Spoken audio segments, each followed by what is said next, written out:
Hello Commanders, this is my second video in a series of Elite Dangerous videos that I'm experimenting with, and this time we're going to do the arguably the most profitable way to make money in Elite Dangerous still, even after the balancing and rebalancing occurred with the latest update, and that's mining.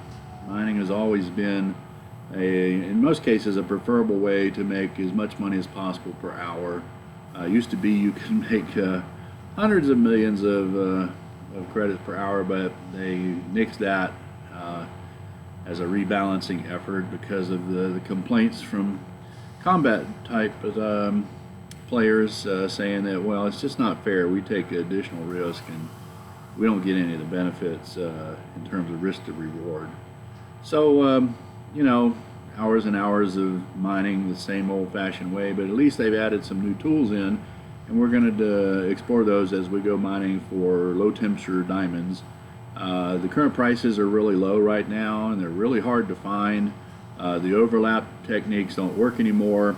Basically, you just go to the center of a discovery zone after you've used your detailed surface scanner.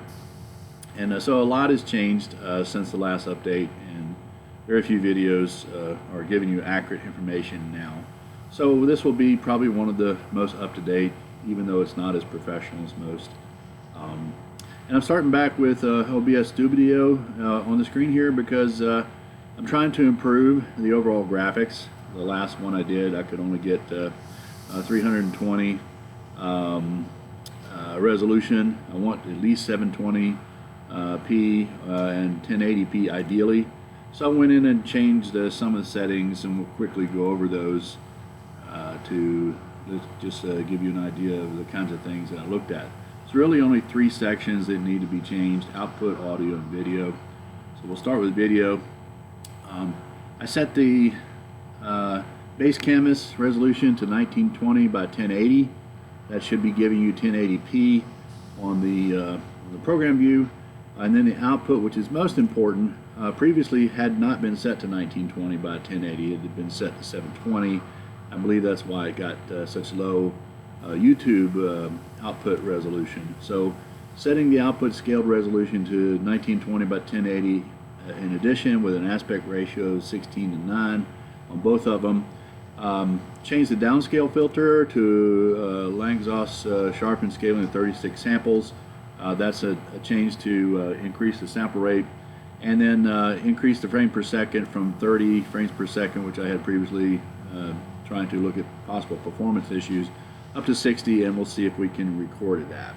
And of course I hit apply, didn't hit OK. Go to audio next. This is something that I looked up. Normally the sample rate is 48 kilohertz for audio, but apparently YouTube sounds better if you use 44.1 kilohertz. So I'm going to try that to see if it's better quality. That's what YouTube recommends as sample rate for microphones. And I need to separate the microphone track channels. The desktop audio, which I'm using right now, is defaulted, but I really should be using a microphone set to not to default, but actually a plug-in where I've got a high quality microphone, which may remove some of the distortion noise possibly, and then record the desktop audio on a separate track so that the game doesn't record on the same audio track as the microphone on the computer. They're basically hearing the background noise a little bit louder than my voice. So the way to solve that is with a separate, more professional, separate microphone plugged in. The only other thing, everything else should be disabled so you don't have any spurious audio sources coming in. Decay rate is fast. Sample peak for the peak meter type, none of that's a problem. It's all default. And then just have your channels checked to make sure they're set to stereo, which will get you the best quality sound. And that's pretty much it for the audio input. The output is also important. I'm not doing streaming, so we need to go to output mode advanced instead of standard. That's important for a high quality YouTube video. And then we'll go to select recording on that, make sure that audio track 1 is selected. The type is a standard output, with the recording path wherever you want it. I just kept it the same. I'm doing my recording format in MKV, which is a native recording format for OBS, and I just later remux it to MP4. Because there's some problems that can occur with going direct to MP4, depending on the performance of the computer, and you can't get it back once it's been converted. So I'll do recording in MP4 and then multiplex over. The encoder should be the graphics card if possible, instead of a X.264. It gives you a little bit better CPU performance. In this case it's QuickSync for me, QuickSync H.264, which I believe is my graphics card, but it could be another software encoder. Again, the rescale output's 1920 by 1080. Target use is the balanced, keyframe intervals 2.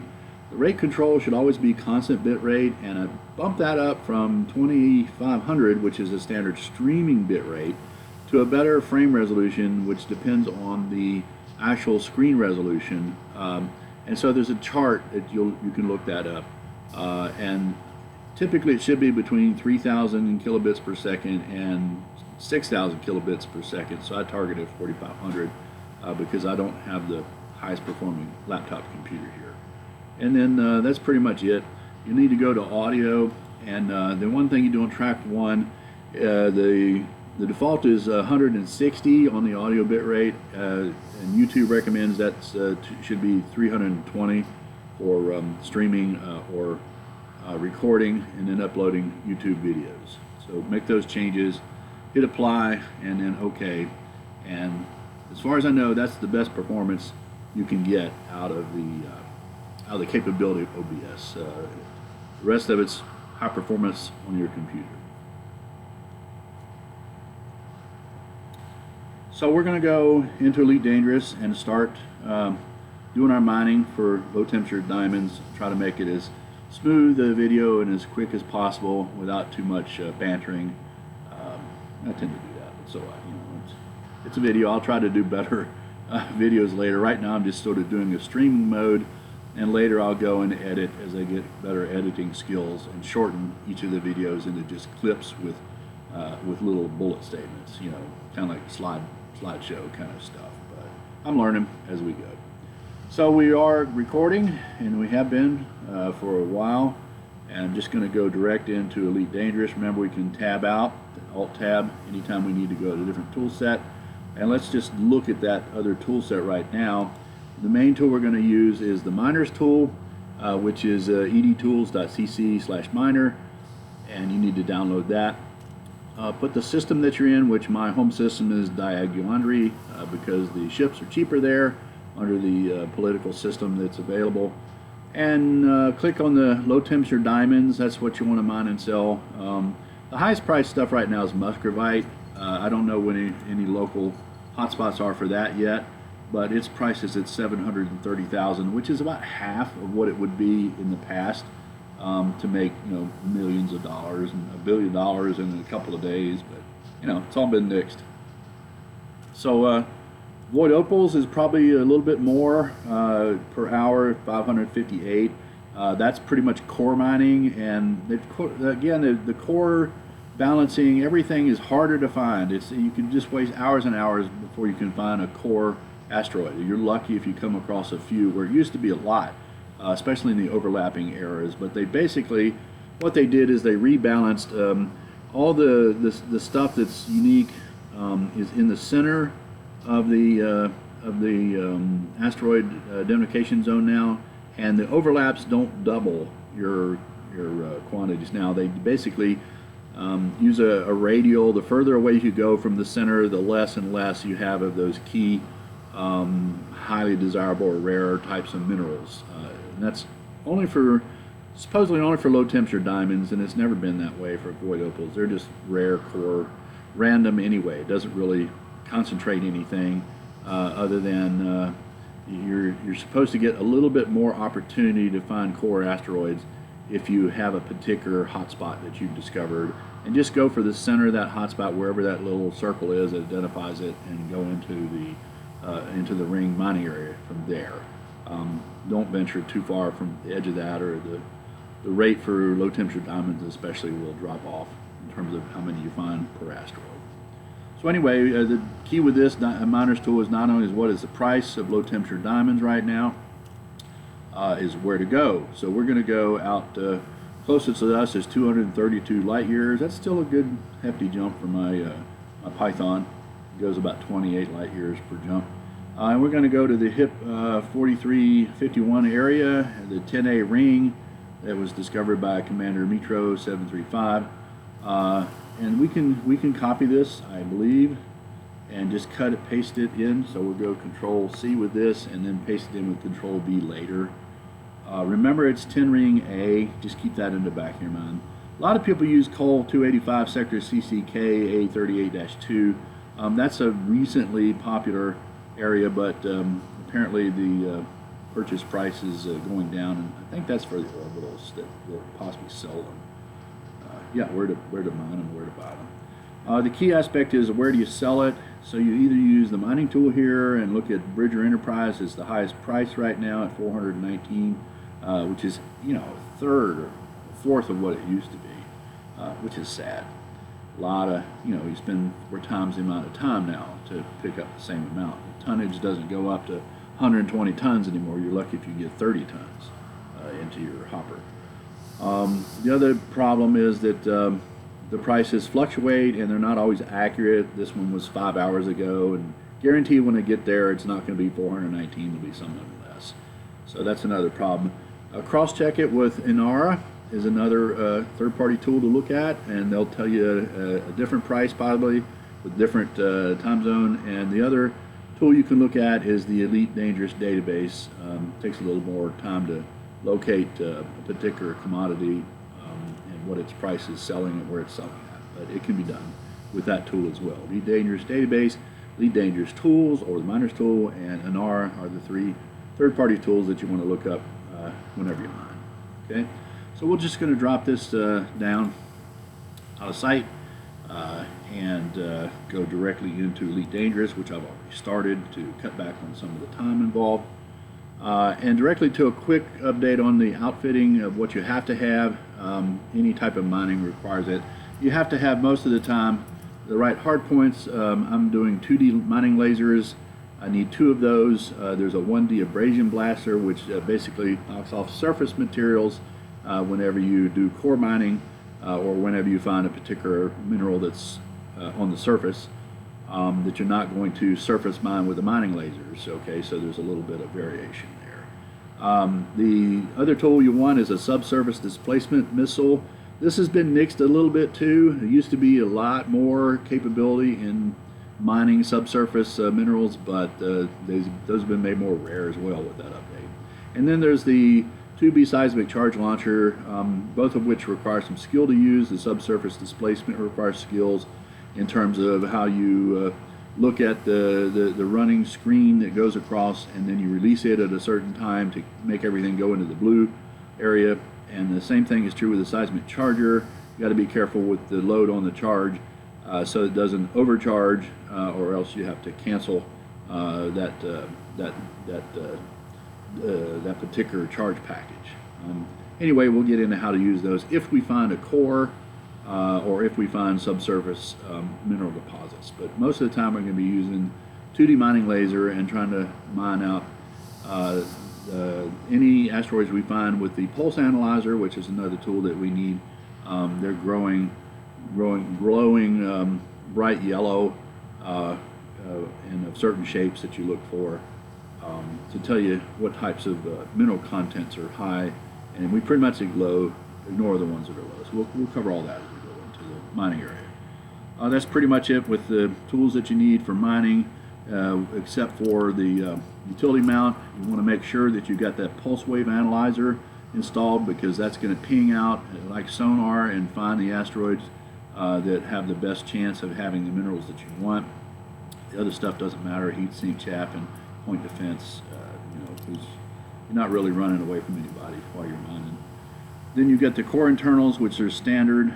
Just try to A-rate whatever you can, and it's really not as critical. The optional internals, you do want as much cargo space as you can get. However, We're losing the surface mining capability because our SRV that we used to have has been removed. That's a 2A type thing, but so we get all the cargo space here that we can get. We don't need it all because you can't mine that much per hour anymore. The shield doesn't really matter. This is a 5C bi-weave. 5A controller limpet, that does matter. You want as many collector limpets as you can get operating at the same time. This allows you to operate classified, I think, run 3 active limpets at the same time. If you had a 6A, you could, I think, run up to 9 or 2 of these collectors at the same time. A lot of people will put 2 in there if their ship will handle it. You definitely have to have a refinery. Preferentially, it's a 3A or a 4A. You definitely need a fuel scoop. If you don't have a fuel scoop, that's a problem. And you know, who goes out in space without a fuel scoop? You know, especially these long jumps that you have to make. We also use Guardian frameshift drive booster, so we can boost the distance that we can travel. That's important with these long distance mining areas. And again, you don't really need the overlaps anymore. So it's not critical to go way out in space to find the overlaps. If you can just find a core hotspot, and there's one hotspot, it doesn't have to overlap, local to your area, then just go mine that. It's going to have the same probabilities as the overlapping ones now. So overlapping is basically nix, doesn't matter.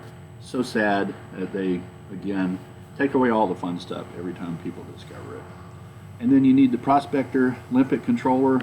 That's 1D, and a detailed surface scanner, the DSS. And you always need that planetary approach suite. Don't ever sell that. It's real hard to get one back. Once you sell it, it's hard to find them. You got to travel a long way, usually like in a Jameson or something, to be able to find another place. Jameson, you have to have $1 billion to get a license to get into Jameson if you weren't one of the founding members of Elite Dangerous, which I wasn't. So, and that's pretty much a review of it. I hate to go over so much like that, but sometimes people need that extra information on, okay, what kind of ship do I need? Well, the biggest one you can get with the most cargo. And the second is what tools do I need to have? And we just reviewed all of those. All right, we're going to go back. Starport Services, it's a reminder to set your fire groups. We'll do that later.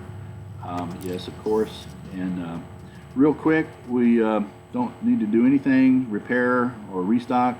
We do need to go into advanced maintenance. This is a critical step. A lot of people forget. Got to get your limpets. So go down to restock, and if you don't get your limpets, you can go 250 light years and go, oh crap, okay, I don't have anything to mine with and collect with.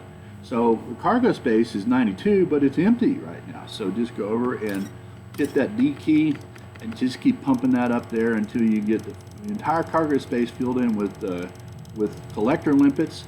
The prospecting limpets you don't need to add, they're automatically with the tool, but you need these collector limpets, and the control has to be loaded up. Once we got it, 192 of them in the available cargo space, confirm the purchase. Cargo hold at maximum capacity. I love that voice, you know. And you're done. So this is pretty much all you need.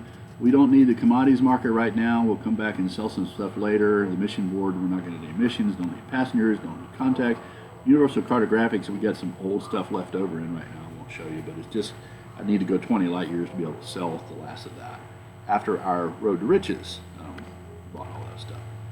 And so we'll just page down, S down, exit, go out to Starport Services. Remember, we need to set our mapping tool up, the key tools. That's going to be modules. Make sure that all those are active and the priorities are set that you need. If you don't have enough power, you have to set some of those priorities to 2 or 3 lower to prevent basically a brownout. And your fire groups need to be reset. In this case, I had weapons fighting type stuff. Now you need to go in and set your mining tools up. So basically I just set up the mining lasers are up in 1, the collectors on 2 on the first one. Then there's a displacement missile and a seismic charge, both on 1, and that's wrong. We don't want to mess with that. So basically you're going to have to go on and get, we'll keep the displacement missile, and then we'll get the seismic charge and spread that over 1. Okay, so it's a 1 there.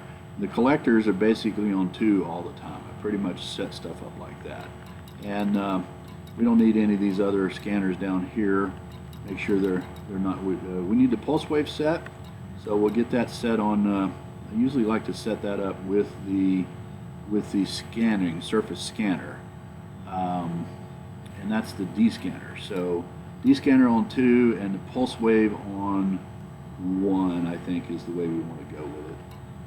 So we go over here, the pulse wave up here, set that on 1, discovery on that, and the surface scanner we're not going to use that much, although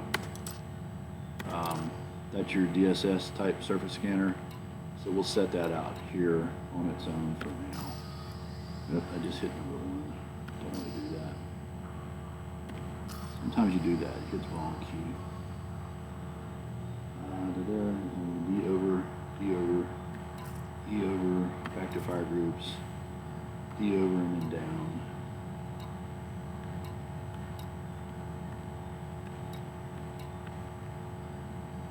Yeah, where did I? There it is. Go over to get the discovery scanner, the heat sink, mining lasers, surface scanner. There it is. We want to have the ability to launch a probe if we need to, and just hit the space bar to get the number 1 up there. Okay, so I think that's pretty much it. We can go space over with E and look at the ship itself. Forward fire on the turret. We do have a turret mining, so we set that to forward fire because we're not multi-crewed.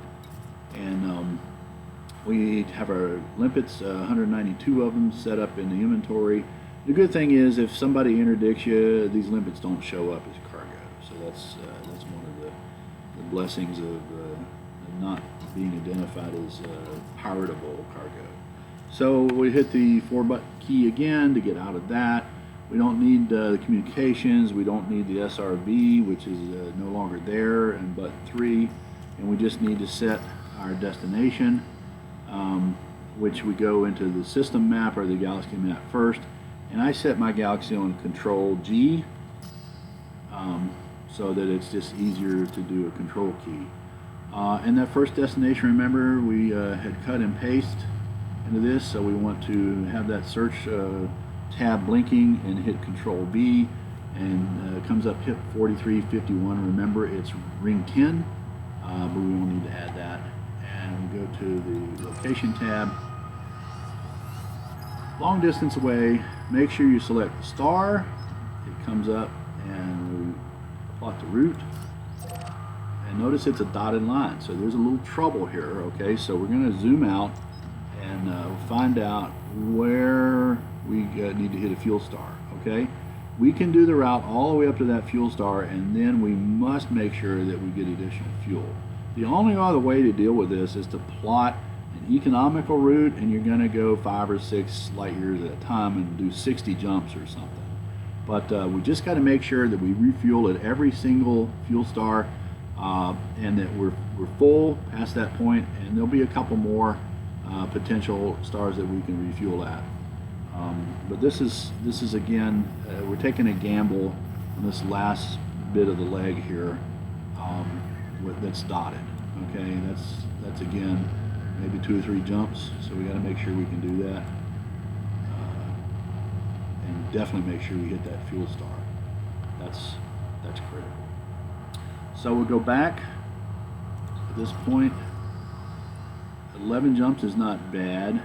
So that jump is going to be, the fuel stars are going to be somewhere around 8 or 9, and we'll just have to make sure we hit it. So I think we're ready. Hit button number 1 to come to the front. Make sure we've got our joystick sitting on the floor. Old style Microsoft joystick here. Like it. And go to launch. We're going to use the R key to thrust up, the F key to thrust down. The rest of it is joystick controlled. Mapping is actually kind of fun for a while, but it can get boring. A lot of people just do it over and over. I don't know too much.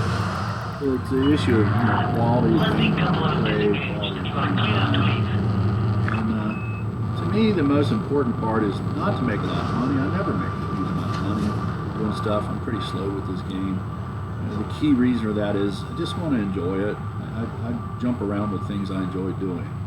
So mapping is fun when I make it fun. And when it gets boring, I stop. You know, it's not all about greed and having to have money. I don't have that kind of personality where I gotta buy, you know, every expensive ship that's out there. Ego's not that big. It's really control your ego. L for landing gear. Change that from insert. Uses insert. And we're still mass lock, so we're gonna hit the thrust tab. Make sure you spend 4 pips on the page up. System has got 2 on the home key to the right. Again, page up to 4. Go to turn in the direction. Hopefully we can land over there. See the little radar, the little white dot is turned solid. Hollow means it's behind us. The first jump is fighting, and we want to make sure that we look at the info or what type of star we're going at to where we can refuel or not. We want to use the acronym KGB foam. Any star that starts with those letters, KGBFOAM, KBG foam, is a refueling star. Make sure we don't miss any of those. And then generally we want to put our nav thing up to not data link, but we want the surface scanner. We want to have the discovery scanner and the pulse wave up there together later on. So ready to jump. You guys ready with me? Frameshift drive charging. Okay, going to a class M. That's the only red dwarf that you can refuel at. KGB foam is the last letter. And look at the fuel gauge there to see how much it's going to burn in the first jump. We have about 6 or 7 jumps without refueling before we run out of fuel. If we run out of fuel, we need to call the fuel rats. Hopefully that won't happen. We'll have a much longer video here if we do, and we got to rescue ourselves with fuel rats. That's kind of fun. You need to do fuel rats. Possibly even join them. Learn a lot about wing processes and nav beacon turning on and off. Okay, so scooping fuel, slowing the speed down. We're going to hit our joystick 2, which is the honker discovery scanner. Love the sound. And just slow down. Stay with the star until it refuels it. This is a pretty good fuel scoop. It's a 3A, and it should scoop pretty quickly, but it's got a big fuel tank. It takes a while. Notice that that star is a red, means we can't jump until it turns yellow. Alright, it's turned yellow, now we can jump. And if you're quick about it, you can just hit it right away. Get into a cycle of scoop and jump, scoop and jump, scoop and jump. Okay? It's not too bad. Until you hit about the 10th or the 20th jump, and then it's like, you're ever going to get there.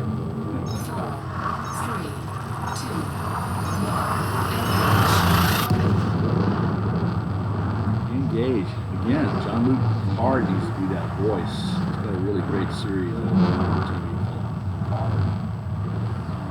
Loves talking about this. Okay, steer away from the planet quickly. We forgot to check what kind it is, but apparently it's not going to let us do any fuel scooping, so it's one of those that we can't refuel. We'll have again a fuel star later, just remember that. We hit the discovery scanner, and then we can jump right away to the next star, because we ain't getting any fuel from this guy. It's one of those red dwarfs that's on the L class or something less than him. Turning the star from red to yellow allows us to jump again. Frameshift drive Alright, going to a class M, that's refuelable. Red dwarf. So we get some gas next time. Double it. Take a little longer. Always keep looking to see if you're going to get interdicted. You know, look down on your HUD, the radar window, make sure there's no NPC square rectangles that are solid or any NPC triangles that are solid. If you see open ones, those are real commanders, and they can be worse. That's why I'm in solo play right now, because I don't really want to mess with the real guys, commanders. When I'm doing a video and just mining for fun. Although a lot of people really love that interaction and the thrill of once they get really sophisticated and advanced, they don't mind dumping some cargo for some thrill action with pirates, and either deciding to take them on and pew them out of existence or not. Okay, so we want to stay with the star, even though it's tempting not to. We'll get back to it. Careful how you approach that angle. Fuel scooping again. All right, stay with it till we get all the fuel we need. Don't ever miss that opportunity to get as much gas as possible, unless you're being pursued by somebody, and even then, you know, you can mess the timing up. Just delay a little bit in one system when they expect you to pour down the system, and they have to use a wake scanner in order to predict where you're going anyways. All right. Again, this is a good fuel scoop. It's a 4A or 3A fuel scoop. It's just a lot of tank to fill up. The fuel rate is 2.09 per hour. So we're burning a little more than usual. I don't really know why. Usually about 1.9. Complete. Okay, so complete. We turn away. The sun is red. We wait till it turns yellow to go to the next. Make sure we hit our discovery scanner. In case we didn't, we'll do it again. So we get some money off of that. Hit the J button. Frameshift drive charging. Again, where are we going? Class K, another refuelable. Yeah, we discovered a sector there, so apparently we missed our discovery.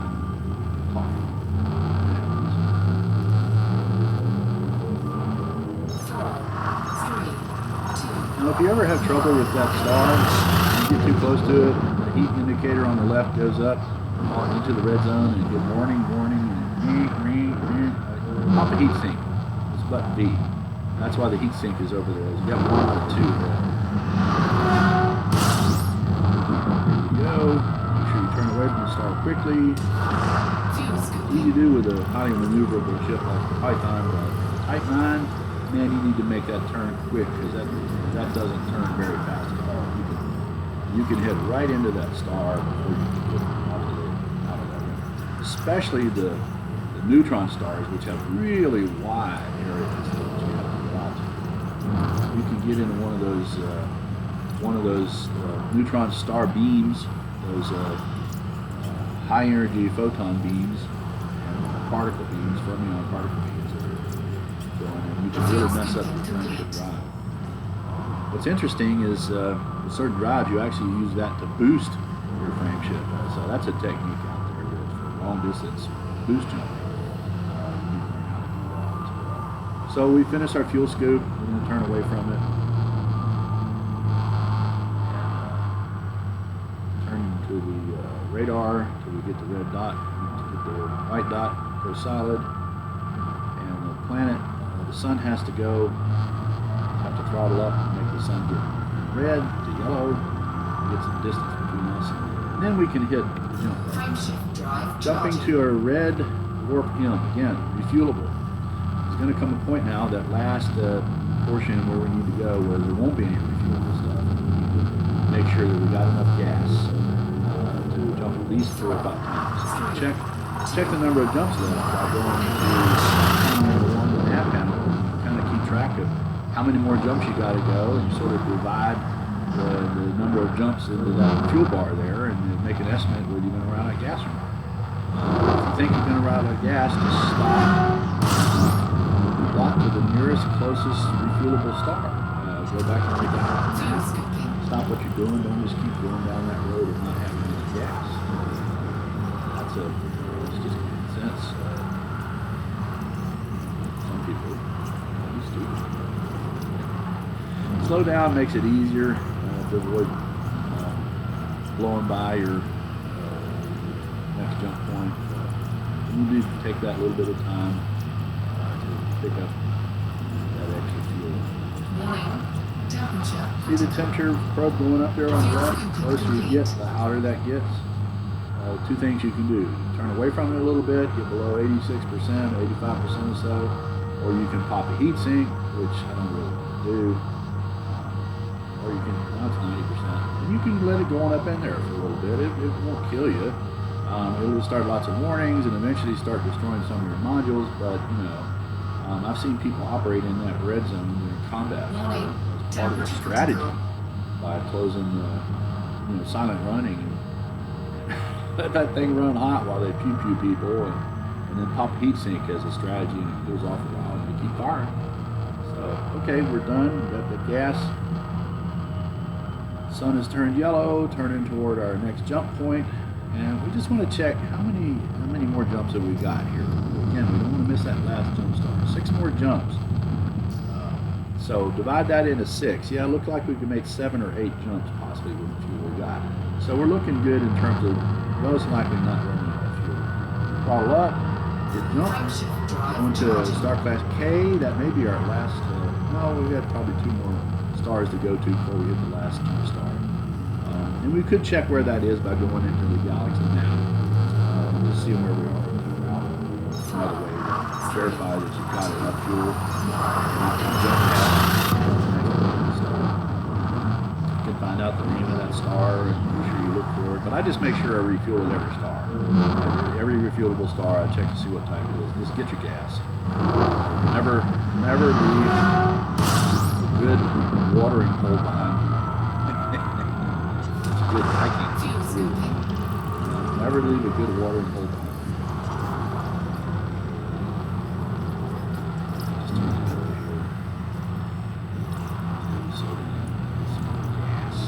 Gas. Hydrogen gas. You know, the Chinese just recently invented a hydrogen fusion 5 times the heat of our sun. It's unbelievable. Fusion temperatures. 7 billion or something, 700 billion degrees Kelvin. It's unbelievable. Chinese are getting smarter and smarter, and they're going to blow by our technology because of all of our stupid millennial engineers out there. They're not really smart, and they don't want to work. They don't hire old engineers like me. I need a job. I really need a job.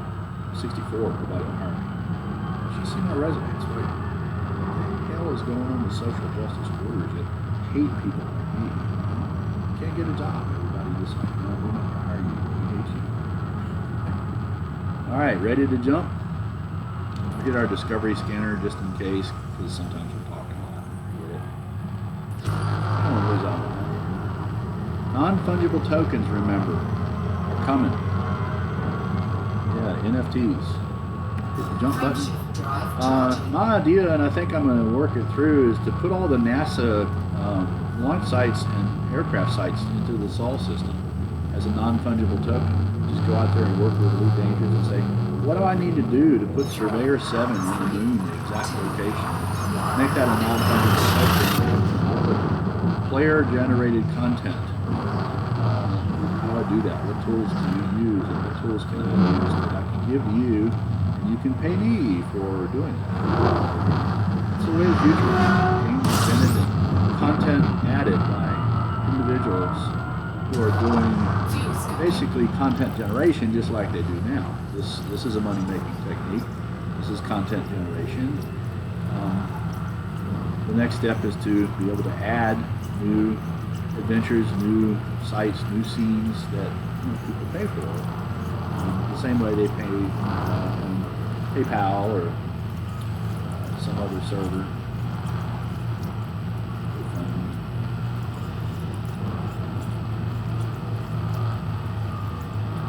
Warning. Temperature critical. Fuel scooping complete. So I have a Patreon server, by the way. It's not really set up well, but if you want to contribute after my videos, look for that. I'll have that into my websites. I've only got 2 websites right now that are both Energy Physics and Energy Physics LLC. On the fuel scoop, do the scanning. I'm going to set it up, monetize what I can, because I need it. And this is one of the few ways I know of to make it right now as an engineer who is unemployed. Sadly, I don't want to be unemployed. I want to work. I want to teach physics. I'm a really good physics professor. I know quantum physics really well. Even probably brand new solutions. Just read my books. I may have solved the dark energy, dark matter issue. It's very speculative, and you got gatekeepers saying I'm not going to buy into that yet. But It's the experimental physicists that agree with my theories. That, everything's a particle, and you got to measure it. And we just don't have scanner tools that are high enough resolution to detect the particles that I'm theorizing are basic photon quantum and mass quantum that form the bosons that are in the nucleus, and the fermions where they're all the mass-related particles. So it's not quantum vacuums creating something. Everything's a particle. It's really not a wave. It only looks like a wave when it's a group of stuff, just like the LIGO's experiment. Those aren't gravity waves. Those are gravity particles slamming in. And just look at the waveform. It's not a steady, smooth wave. It's a staccatic type of a thing. Particles that are slamming. Mass quantum, the smallest possible free state gravity quantum, is coming from those dual neutron stars that are colliding into each other. It's just so obvious. But the physicists are scared to death to walk away from general relativity and scared to death that they'll invalidate all their work of the last 70 years. So they're just afraid, to take on a new idea, which is everything's a particle and everything's got an energy quantum, and mass works exactly like photon quantum, and even photons have a almost immeasurable, tiny little mass. It's not really zero. There are no zeros and infinities in the actual universe, and there's no wormholes. There's Planck stars. They're not black holes. Black holes are infinity at the zero. So gravity zero at the center, or balanced at the center of a Planck star, and it's maximum on the surface. It's a screening phenomenon. It takes thousands of years for a single mass quantum to transfer through a planet or a sun or a neutron star. It takes even longer. In a Planck star, it takes even longer for photon quantum to get through it and mass quantum to get through it. But they're the two smallest particles in the universe that interact with each other and create matter-antimatter pairs at real high, Big Bang type energy densities before the fermions froze out, before the baryons froze out, before even photon quantum froze out. Mass quantum was probably the reason why we had dark energy and dark matter and gravity. So it's all quantized.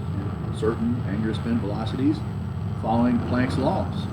It's just the same rules and same mathematics, except you supersum all of those energy levels. It's called an energy Lagrangian. And you do that with quantum physics anyway. Quantum fields are energy Lagrangians. It's just, in my case, it's all, the mathematics is discrete mathematics, not continuous mathematics with, Hermitian matrices. That's statistical math. And real physics is particle physics. And all the particle energy experimental physicists agree with the theories of the quantum physics. That's my quantum physics spiel while we're sitting here cruising. Okay, let's hit jump. Function drive charging. Going to another class M. Burn up a little bit more fuel. How many hops we got? 4 to go. That might be our last star. We'll refuel that. 4, 3, 2, 1.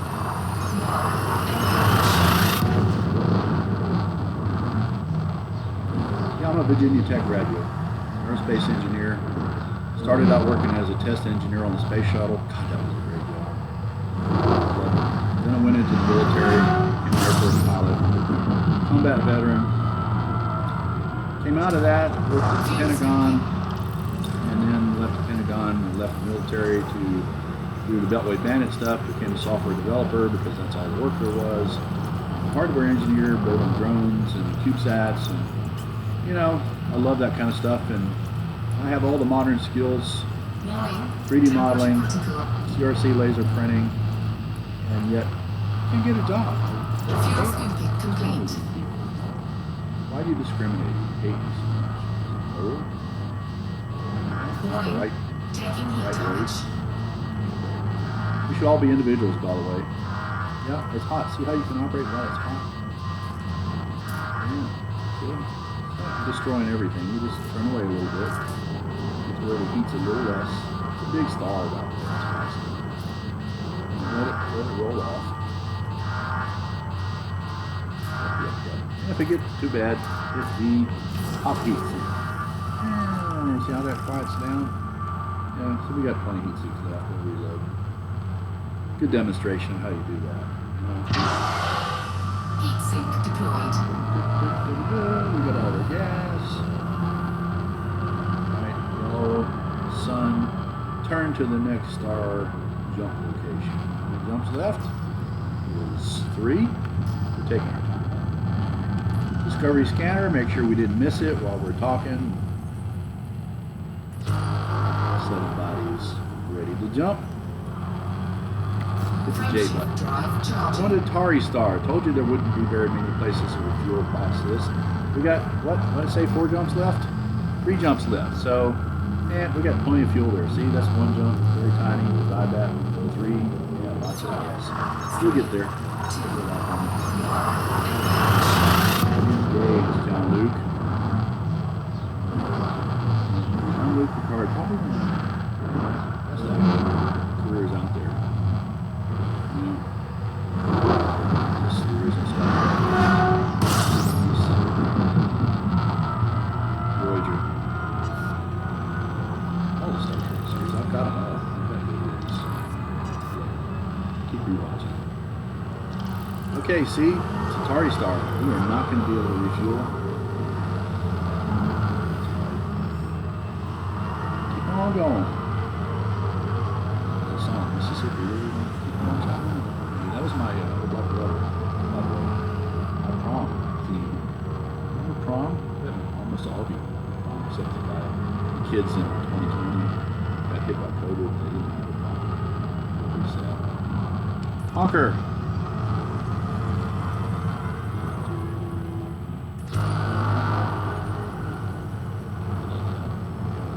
Frameshift drive charging. I used to think that was friendship drive, as in friendship. Frame shift drive. Of course, these systems are all anarchies, which means that nobody's it's an outlaw territory. Jump you at any time. I'm surprised we haven't been interdicted yet. Usually you're interdicted somewhere through this route. You're definitely going to get interdicted, so we start hauling ore back.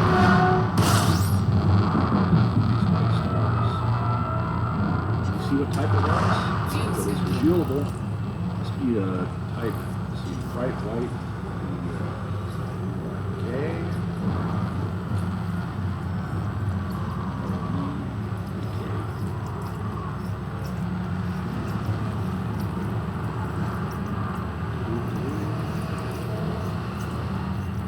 This must be our fast refuel.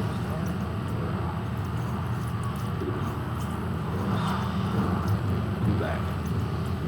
This is a gift. This is the gift refuel.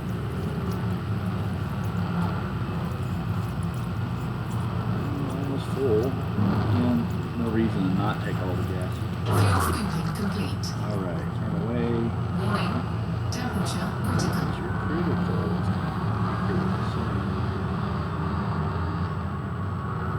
Alright, it's turned yellow. How many jumps? Next jump is our destination, so we will be making it. Get there. Everything fun happens now. Hit the scanner one last time to make a little bit of money. System scan complete. Hit the jump button. Frameshift drive charging. Frame shift drive.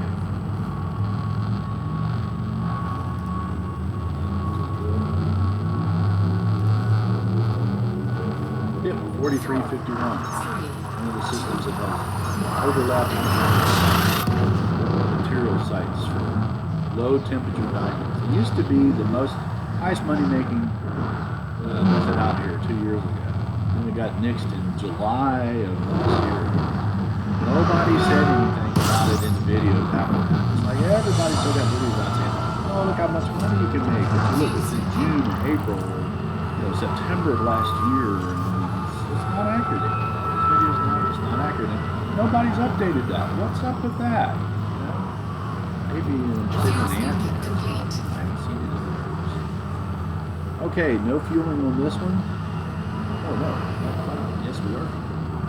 we're at the Warning, destination. temperature critical. One thing I do though is when you do arrive at this destination, get as much gas as you can, because you're going to be sitting out here a long time mining. And you're going to be burning fuel the whole time you're mining, so fill it up. And if you have to, either go to one of the fleet ships and get some more gas, because there's a bunch of fleet ships usually hanging around out here in remote galaxies where there's mining hotspots. Or you plot to the nearest refuelable star, hop out, one hop, whatever it takes, and then hop back in. Do that right often. And I get about half my fuel gone when I'm sitting out here mining. So, yeah, it's all how you plot your strategy, how long you're going to stay, and how many hours you got, and what's your tolerance limit for the number of hours that it takes to fill up your cargo, which, God, as hard it is to find low temperature diamonds now, it takes forever. You'll see how slow the rate is of locating low temperature diamond asteroids. It's appalling. Pitiful. It's like breadcrumbing. Okay, now we got to find our star. Remember, it was ring 10. All right. So, just in case you forgot, the easy way to do that is Alt-Tab out to the tool, okay? If we don't remember what it was, Alt-Tab will take you out of this app, take it to your next app. Of course, you can see the mixer is still running, and we'll pull up the mining tool, and remember, it was the 10th planet, ring A. That's important to know. Ring A is going to have ring A and B, so we want to find the inner ring, and it's going to be the 10th planet, so we got to count that down. It takes a little bit of strategy, so we can close this down, go back into Elite Dangerous, and then there's two ways to find, actually three ways to find the planet. One way is to use your nav tool and count down the unexplored till you get 10. 1, 2, 3, 4, 5, 6, 7, 8. Skip that, 9, 10. That might be the 10th planet. Might be. But it's no guarantee, because it depends on where you are relative to these planets. They're just the closest. So you could have some in the outer rings that are further away, and some of the inner rings that are closer. It's just, hit and miss. So the best thing to do is then, second way is to go into the galaxy planner, or the system, I'm sorry, using Control S, which I've set up, and use the system map to do the count. Then it's much easier.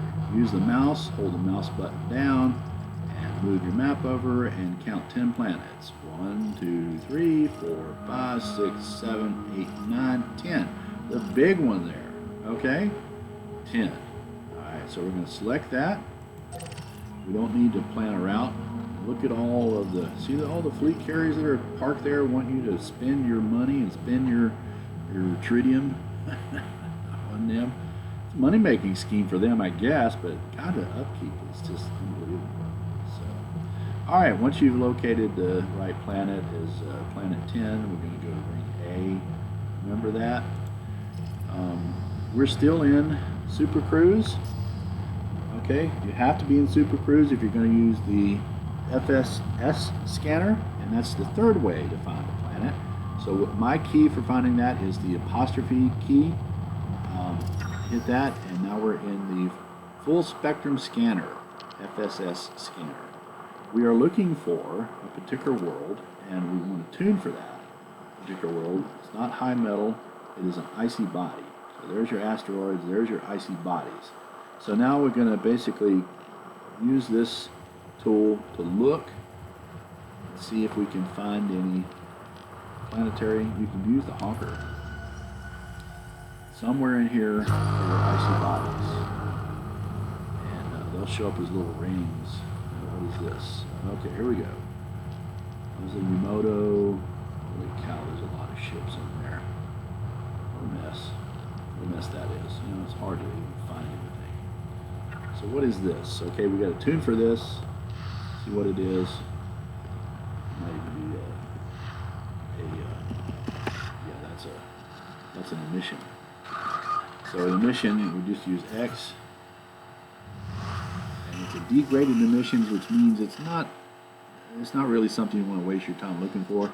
If that was a high grade emission, we would definitely want to go there and pick that up, because those are rare materials that you need for weapons upgrading and stuff. Not weapons, but just engineering upgrades, period. So zoom back out with Z and keep looking and looking. I'm not going to spend a lot of time. Eventually we would look and find basically an icy planet along this thing somewhere. Where does that show up? That's going to be degraded also. Z back out. They're always all along the ecliptic. So you don't tune first. You got to find the circle first, and then tune. And it's in this mess somewhere. The planets are this bunch of crap. So tuning for it is, really, it would be over here. We tune with the bracket, right bracket, left bracket, or the joystick, left and right, axis turn.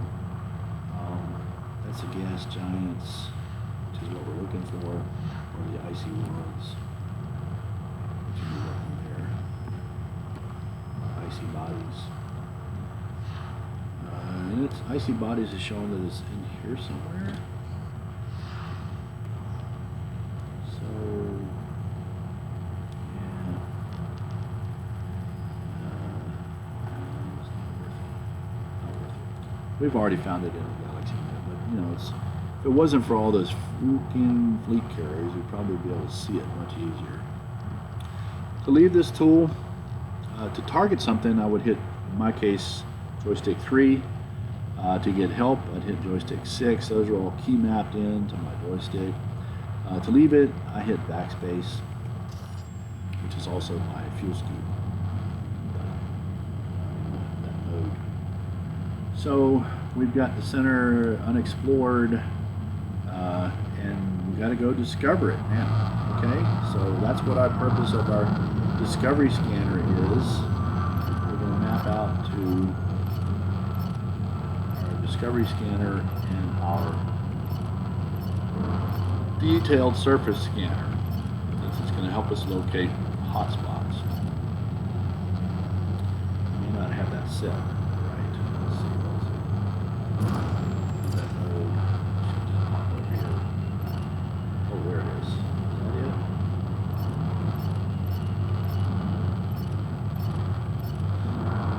Surface scanner. Yep, that's it. Out of range.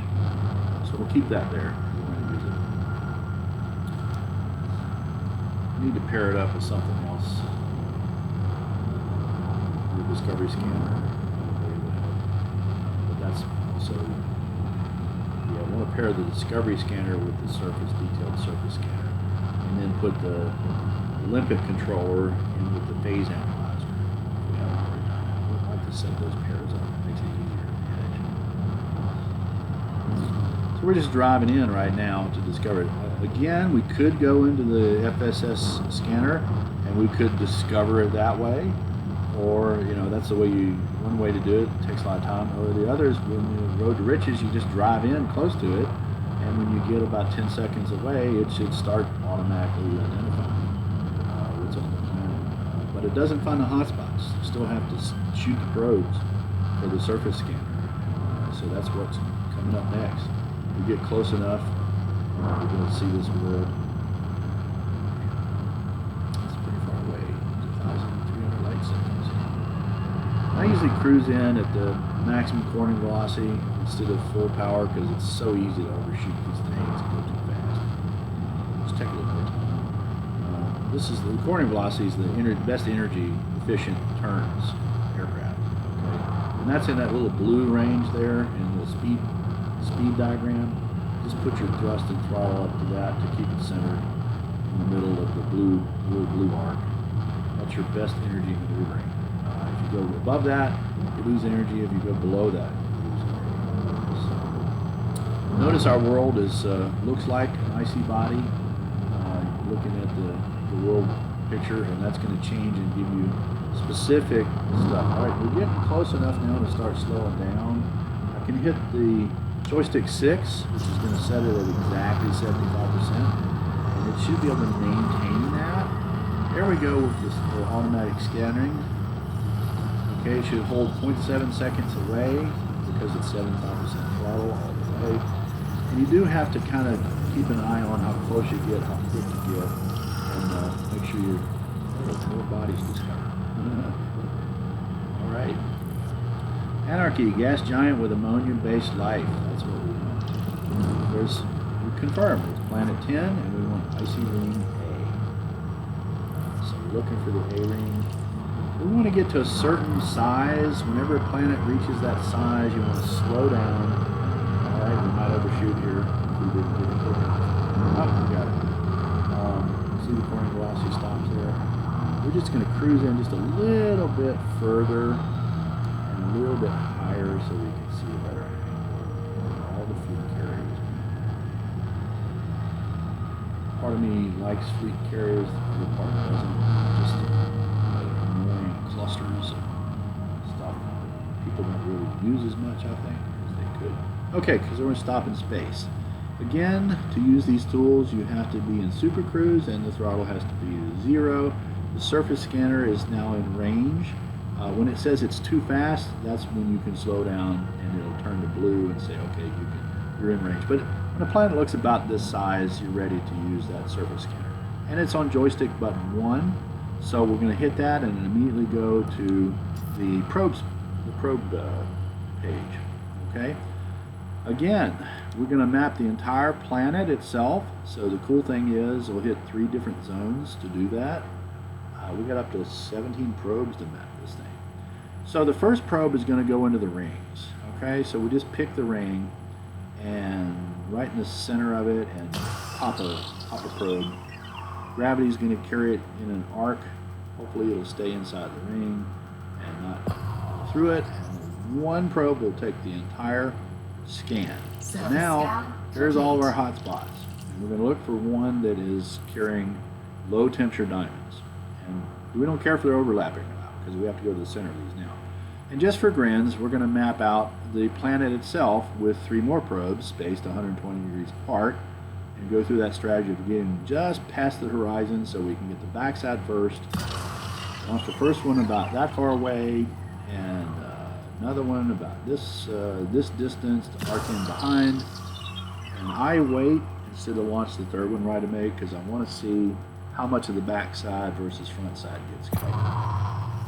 If I can see a little bit showing just over the lip of that, then it means I've got good back coverage. A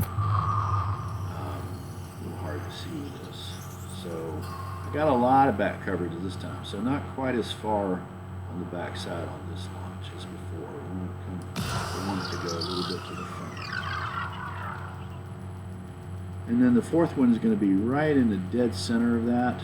We want to basically see if any of this overlap comes up to the front, and then we'll offset it from that a little. And it's not possible to probably map this entire planet with just 4 probes. It gives you 17 actually. So yeah, there, look at that. Just a tiny bit of lip there is coming up. So we want to basically put one in dead center. And I got a feeling that this planet is so big that dead center is not going to cover all of it. It does with some of the middle content worlds or the other Earth-like worlds. Earth-like worlds take 7 probes. Some of the metal content worlds only take 6. And that's as big as your probe is. Yep, so it's big. So here's what we do. Now we're going to hit the edges 120 degrees away from what we did before, and only we're going to hit the front backside part. Okay, get it on the side there. Get it on the side here. Let's see, we got 17 probes, so let's just do in between and see how much coverage we get. We got 33% coverage so far, so we got to space these out just right. Yep. Okay, so we'll put one on the top. So right on there. Covers most of the top Surface third. scanned by 50%. We get up to 75%, we're doing good with the next one. You don't have to completely overlap all of these, but you do want to overlap most of them. Once it gets to about 90%, it gives you the rest of it. So, but we're still around 58%. It's just because this planet is so big. And we can look at the backside with the N key. Look, we're going to have to go to the back and hit 2 or 3 of those in the back as well. So that's for later. Let's put one more right about here.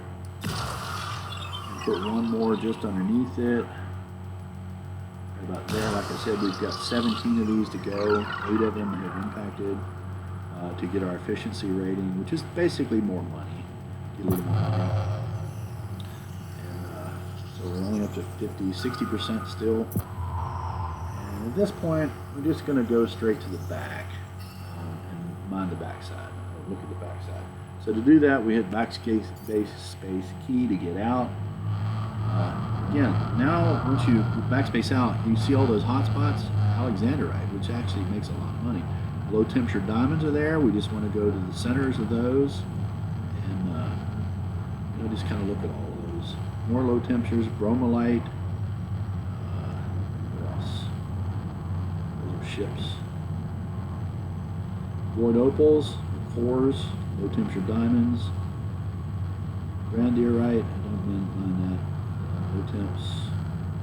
So you could store, a picture of this, or an image of this, and come back here if you want. But personally, I like to try to find some rings with 4 hotspots, single hotspots, close to port.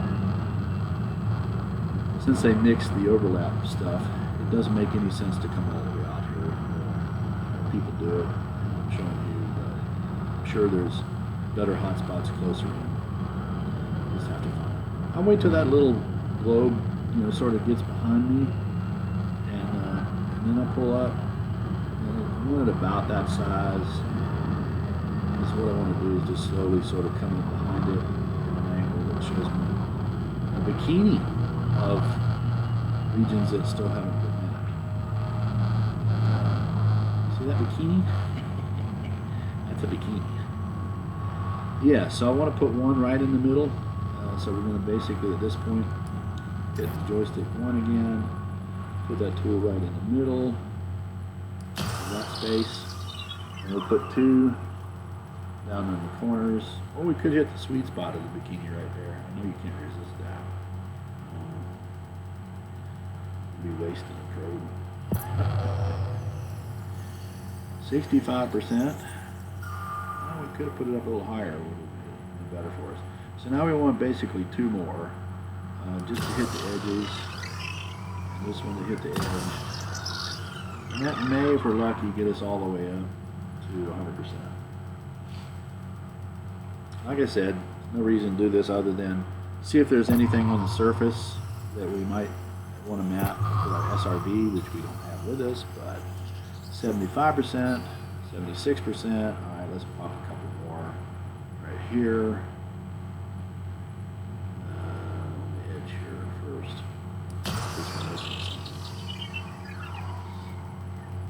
And if not, we'll have to go to the backside again and see if we missed a bunch over there. That's what we want to get the back side, which is really the front side where we were before. 77%, so we're going to stick on and put one right here.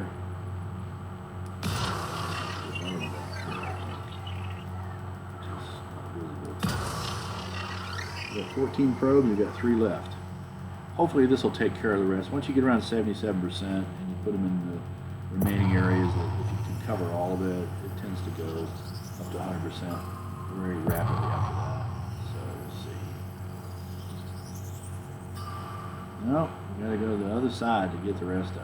Oh, I hate doing that, but it is what it is. So, I'm gonna fly through the ring. You can. Remember, ring A is the nautical ring, right?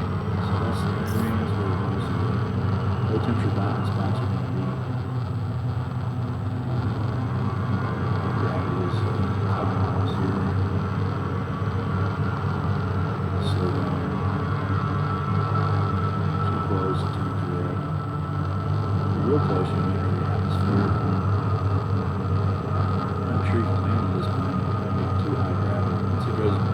above 1 or 2 Earth gravities, it's really hard to have a powerful enough engine that won't slam into the surface. Sometimes you have to be vertical just to escape it, stand on your tail, thrust level.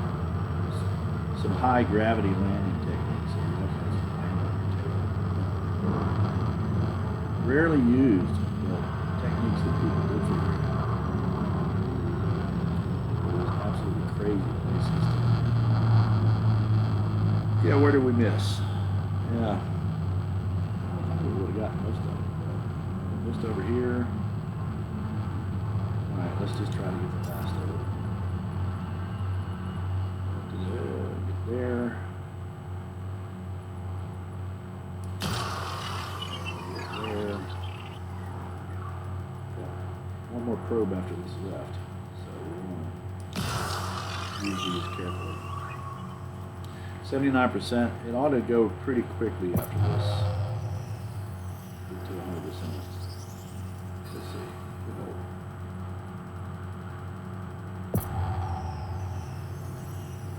Come on, get me up to 100. Oh, you're really being hard on me today. What's left? Oh, that whole back side there. Okay. Well, we gotta go see it. If we're going to do this in 18.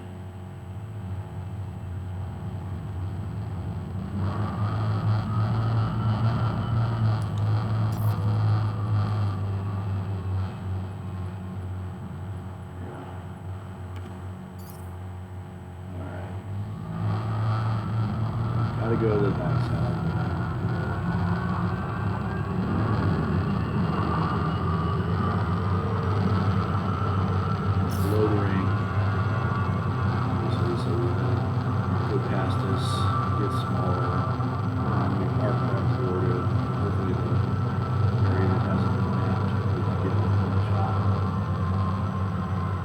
Big planet. Never used 17 probe before. Using 7. Learning something at this point. I'm going to cover really big planets. Yep, there we are. No, one shot may not take it all. You may have to get 2. That's a shame. Yep, we're going to have to put that right there. And it's not going to take all of it. Let's see. Let's see. We might get lucky, but I doubt it. Might take us all the way to 100% from here. 88. Yeah, it did. See, sometimes it'll do that.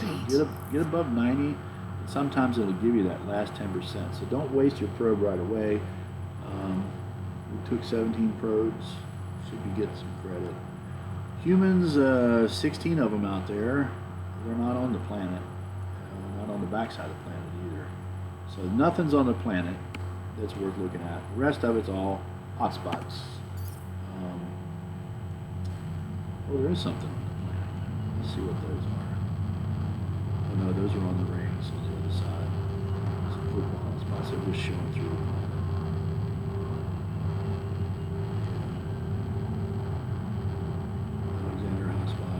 Alexandrite actually can make some money. Okay, so take your pick. Low temperature diamond, hotspot. Let's just go in there, okay? Target that. That's the best way to get there.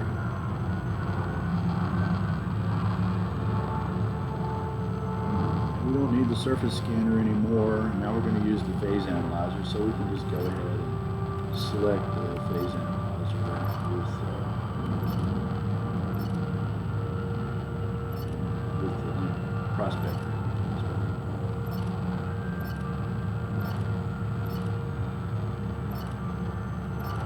Set it up. Yeah, set it up. We'll have to go once we get down. We'll set that up. Panel 4. Supposedly, when you go into these little hotspots, they're the most dense at the center now, and then they decrease as you go radially outward. I don't know how far. You can also supposed to go into the yellow bands and not the black bands, because that's where the highest concentration of asteroids is. So just pick that yellow band that's in the center there. Slow down as much as we can, because we don't want to go slamming into this thing. We're going to do it anyway. And we can jump out right here if you want. Or he's going to jump out on its own.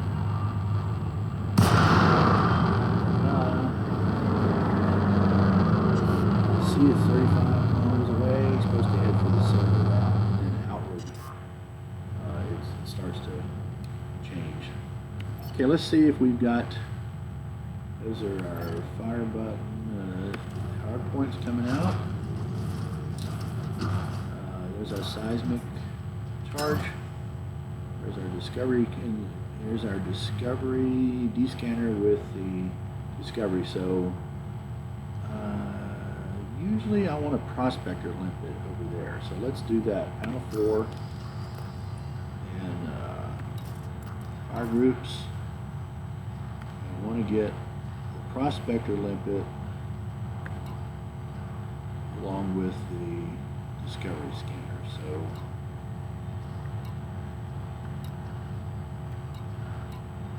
the discovery channel scanner is on pulse wave. This is here is 1. So 2 I want to be prospector along with the pulse wave on 2. And then any other thing alongside of the pulse wave we need to remove on the discovery scanner. And that needs to be set up on a different one. Along with the surface scanner, those pair well. Okay, so we'll tap 2, surface scanner 1, discovery scanner 2. That's a good setup right there. Alright, time to go mine. Alright, now here's the key when you go into these hotspots. There's NPC bad guys out there. And if you start mining right away, they're going to come interdict you. If you start hauling in stuff before they get to you, they're going to interdict you, and they're going to steal your cargo and blow you up if you don't give it to them. Okay? So what do you use for, dumping your cargo stuff? Well, it's over on page 4, panel 4, and you go to inventory, and you look at what you got, and all I got is a refinery, which won't show up as anything. There's nothing in the cargo, so I don't have anything to select in order to dump. But basically, if I did, I would have to select that, select the stuff I want to dump, select the quantity I want to dump, and then hit the jettison button or the dump button. Okay? And there's a jettison all, and there's a jettison just this stuff. So I set those up in hot buttons, okay, which is Control B and B.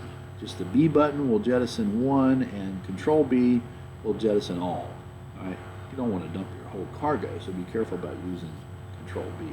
But set that up ahead of time, so if you get interdicted, it's not a big hassle. They only give you 10 seconds. A lot of times they start shooting you before 10 seconds is over. It's just NPC logic. It doesn't make any sense, but that's what they do. Okay, so I don't know why the NPCs characters don't show up. Maybe we're not close enough yet, because they're down there. We want them to basically come sniff us out and realize that we don't have anything and go away. And then the way the game is designed, they don't come back unless you leave the space and come back in, and then they'll do it all over again. And if you try to leave and come back, now you got stuff in your cargo hold that you've mined. So you're going to have to deal with that. So just be aware, you cannot leave in this space until you're ready to go sell your stuff. And that's just the way it works. So we're basically going to do a pulse wave and a prospector window. Actually, I should set those in reverse. I like having a pulse wave on 2 and a prospector on 1, because the prospector is a probe, the pulse wave is a utility. So we got that backwards. So let me go back here. We'll set those up backwards.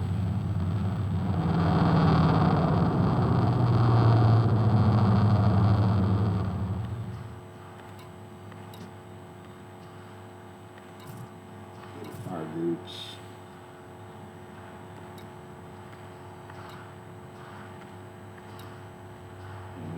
prospector, limp it to do 1, and we want the pulse wave analyzer to do 2. And now we're set. Hit 4. Still no NPC, guys. What's up with that? Something weird. Only they're coming on here way before this time.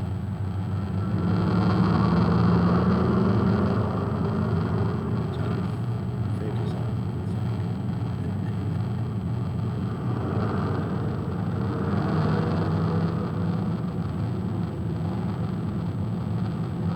Hot spots. Get close enough, we'll hit this pulse wave analyzer here.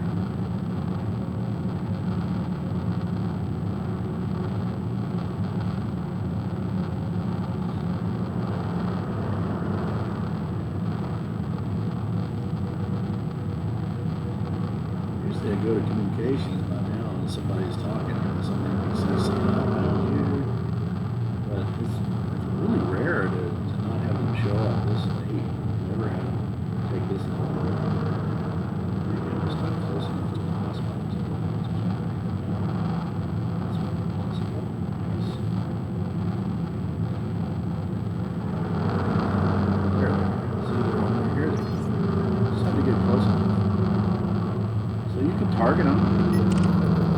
There, that guy's probably mining, so he's not really going to target you. But you can hit the key button. Target next. T.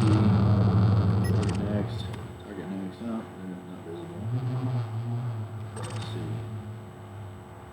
There's his fragments. He's mining. They still should show up. Other guys. Where's the other guys? Where's the other guys? Ones that try to bomb you. What's this weird? They're not here. They're not here. And it's tempting to pounce on this guy and go to war, but I don't have any weapons other than mining lasers would do anything. This is really slow logic for the NPCs that investigate you. Communications wise, go to escape button to get out of local, then we tab over with the E button to see any messages, and there's nothing there. Tap to the first one, nothing there in terms of conversations. Yeah, I must have changed something in the design. Here they come. Here, yeah, maybe not.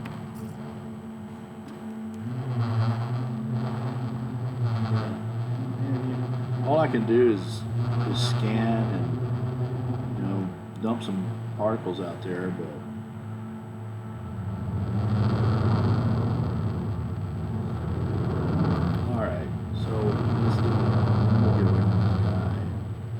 so we hit the pulse analyzer, hit the button 2, anything out there that turns bright yellow is what we want to go look at. There's not stuff in there. Sonar, it's like a submarine warfare at this point. Yeah, there's stuff way out there.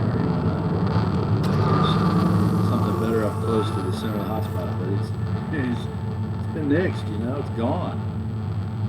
Usually there'd be a whole bunch of hard, big, bright, yellow, oval-shaped rocks which indicate cores. And we'll be lucky to even find a core in the hotspot.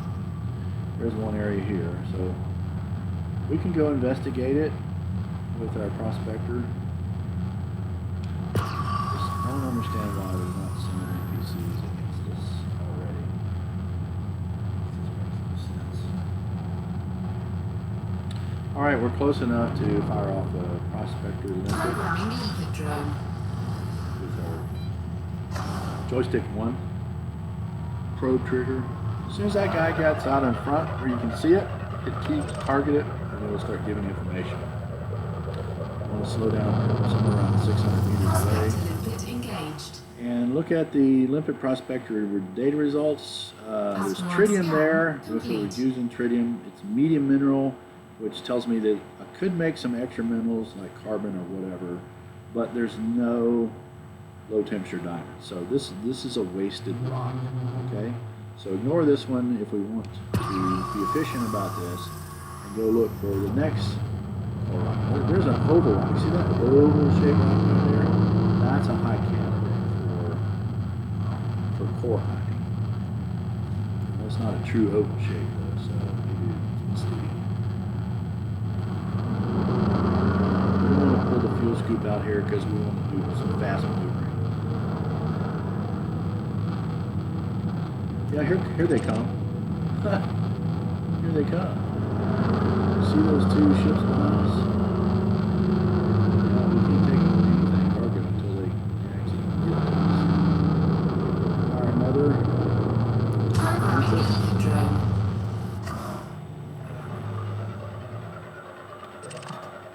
I might have to just go back to that spot and try to pick those guys up. Make them come to us.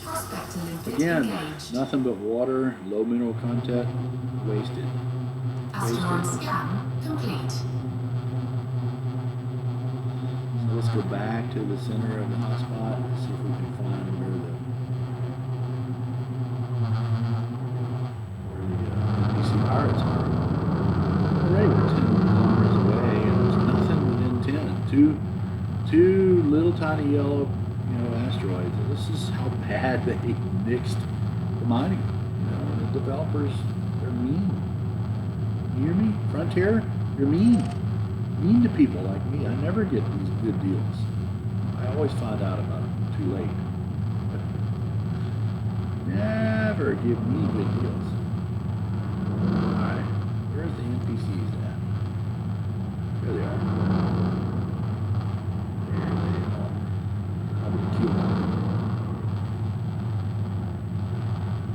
Shame we have to go with them.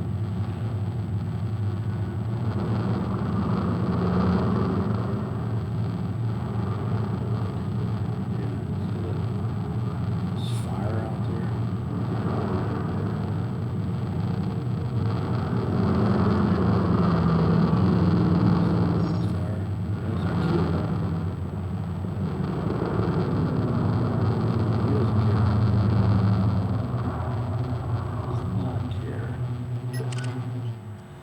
Rampage keelback agent. Not scanning us. He's too busy mining. If we pew pew him though, he's gonna have his buddies coming after us. What the hell? This is unusual NPC behavior. Very unusual to be this fast.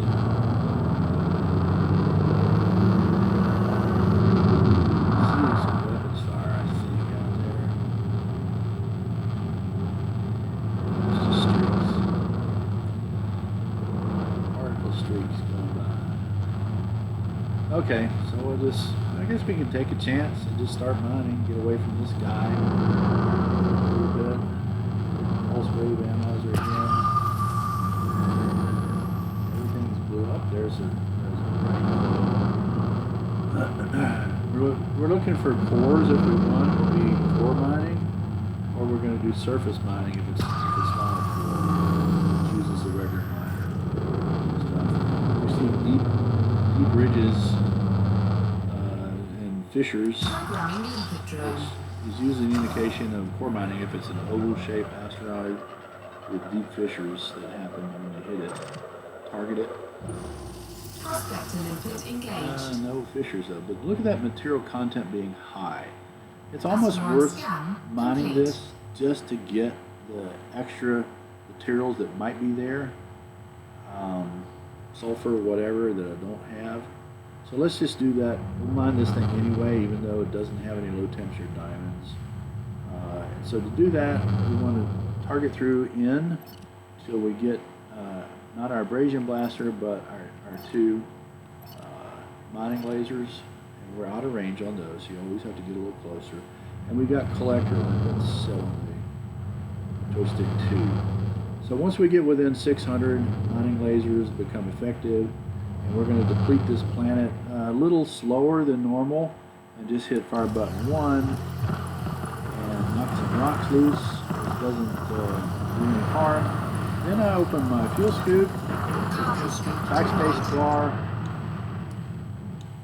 and get closer again because we drifted away. The mining lasers are open, and then I want to fire correctly.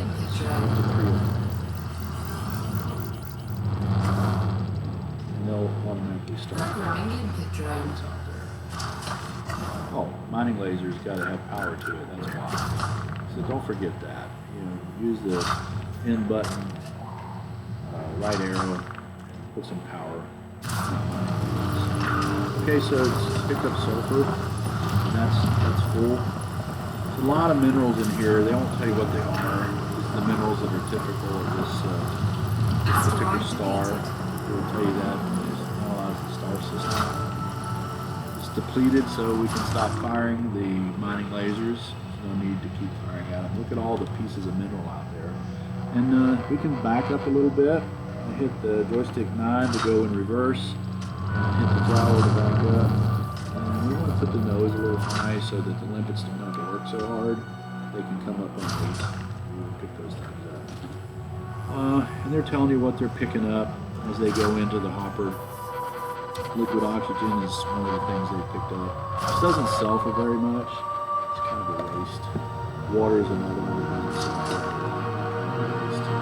Fill your hopper up with that stuff. But I'm looking for the minerals.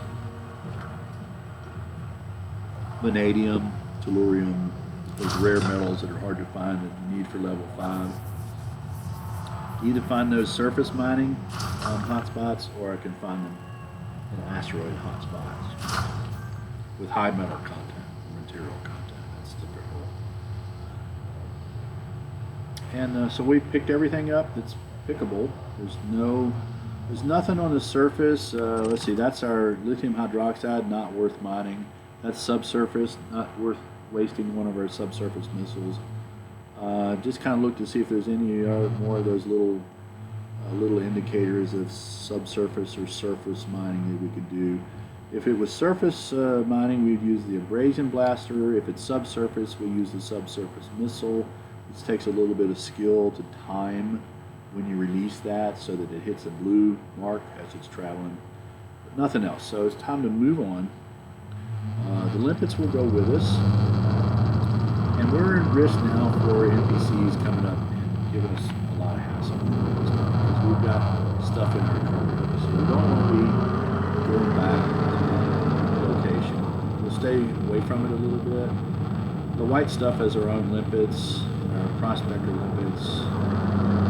Hit the N button to cycle through and get our phase pulse wave analyzer back. Paint that out, look for more yellow stuff. You just keep doing this over and over. Put the cargo scoop in, go faster, because it slows you down. It's like a big speed.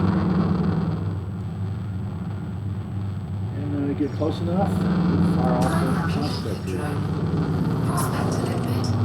Just keep doing it over and over. It tells you that it's failed, but it's talking about the last one, the shot behind you. None of the water, liquid, bromolite, material content being another waste. So ping some more. Alright, we'll go to the next one. And usually you can just keep going in the same direction, because what will happen is if you keep going back and forth, you'll end up finding the same asteroids over and over. What good is that? Because you'll find the ones that you didn't mine and you ignore. So I tend to just pick a spot and just go in a straight line as far as possible until I get too far away from the hot spot and nothing hot anymore. So I would not consider this hot anyway. It's kind of pitiful what is known as a hot spot. This is the right oval shape for a core. And let's see if it lights up really bright. No, normally a core would have lots of fissures on it and would be really, really bright yellow. So this may not be a core asteroid, but we'll find out by putting a prospect. Prospect to limpet failed. And the target that prospector, which is the new one, not the one that's failed.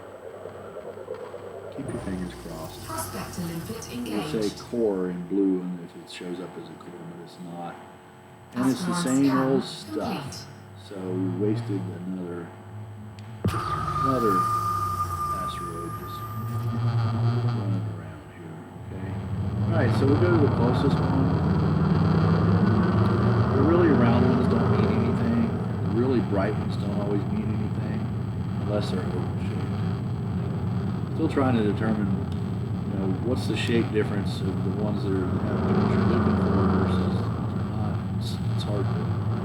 It's hard to see any real difference in shape other than oval usually means core. That's standard graphic. And I'm going to fire that Programming prospector. limpet drone. As soon as it gets out in front, target it again.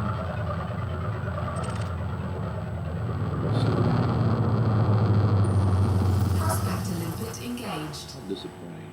Look at that.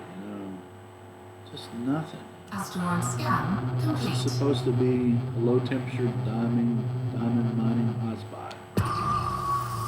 What is hot about it? What's hot?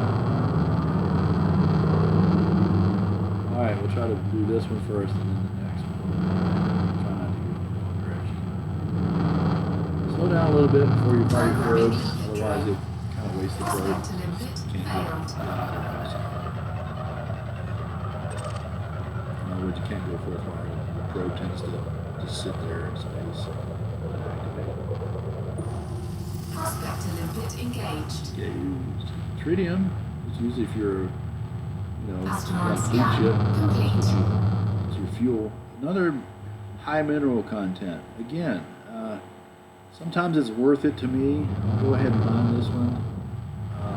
It's worth it to me to mine a high mineral content because I'm not completely full with all my minerals. So get the mining lasers out again, get close enough to use them.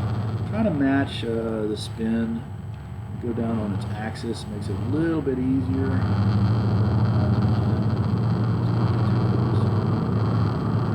There's something there on the surface. Collector limpet expired. It's water. Collector Olympics expire based on time, so we'll get out here away from that asteroid. And that's our prospector. That's that oxygen, liquid oxygen, not worth mining. And just we'll use our lasers. And this is tight little spot in here. Everything wants to hit us. Pew, pew, on asteroids. Again, looking for the mineral content, looking at Target cargo, scoop deployed. fire up a couple of Programming Olympics limpet because drone. they timed out. Just wait till you move the asteroid. Make sure the weapons has 4, and you got a high enough distributor. Asteroid depleted. Strong charger, otherwise you can't do continuous fire with type 2 mining lasers. Stick your nose up a little bit, fire out Programming more limpet correctly. drone. You generally want to have 3 working all the time, and then up to 9 if you really have a lot of stuff that you want to clear out fast to be, efficient in your mining. But again, there's nothing efficient about, the distribution and density of these asteroids. It's pitiful. It's enough to make you just want to just go, why would I mine? And I'm so jealous of the guys that can mine and make $1 billion, in a couple hours versus I'll be lucky if I get, 2 million, for an hour of work at this rate.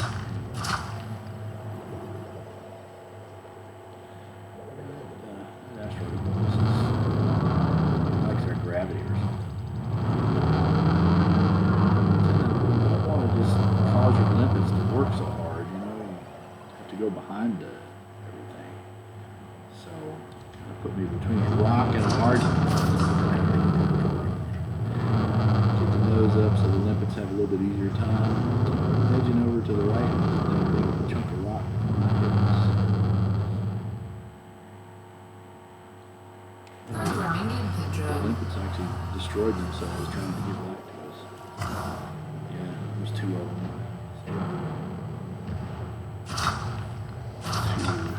Let's deploy one more. Got a little tritium out of it.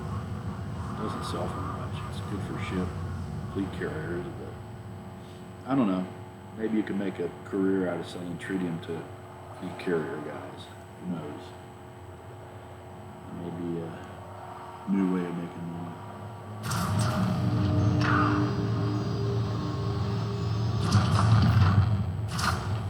Anything clathrate doesn't make money either. You might get 5,000 credits for this, not 500,000. So all this a waste of time. I'm only mining in the hopes of getting phosphorus, vanadium, tritium, the minerals that I need for G5 engineering. Get those hoppers full. They're not full.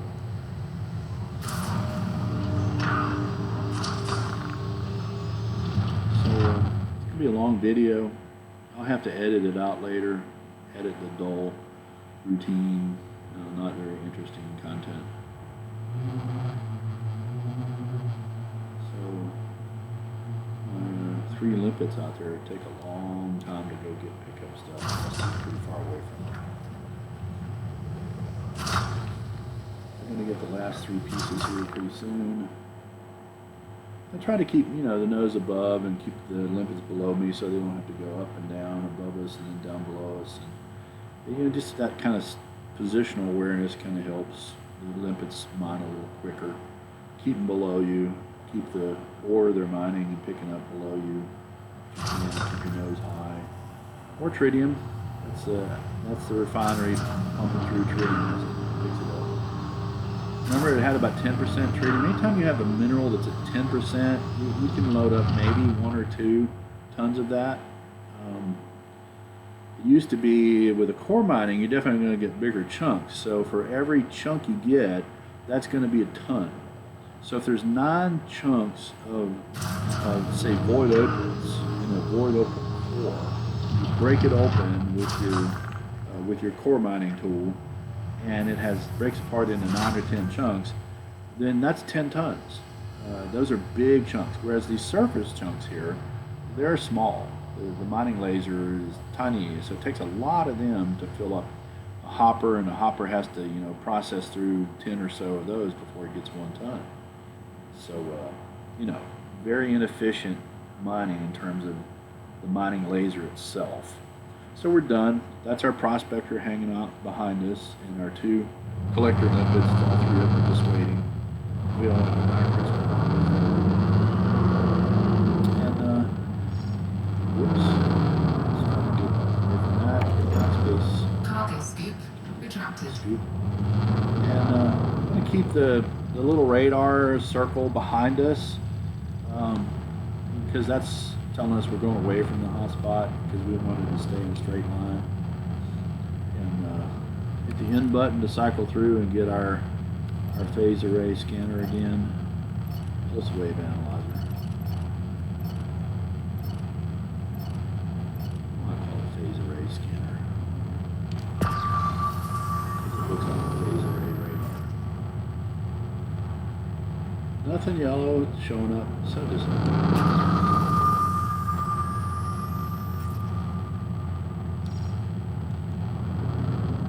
I bet you we've already done this one.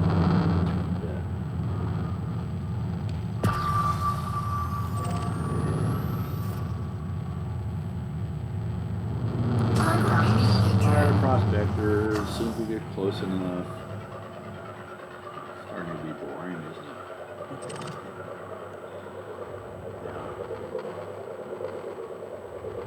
Not learning as much now. Prospector limpet engaged.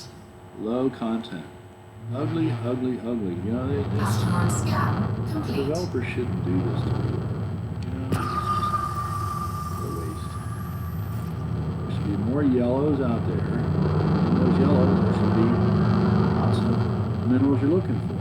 this hotspot. There ought to be one every 2 or 3 of them, you know, but you're lucky if you go through 10 of them and find one.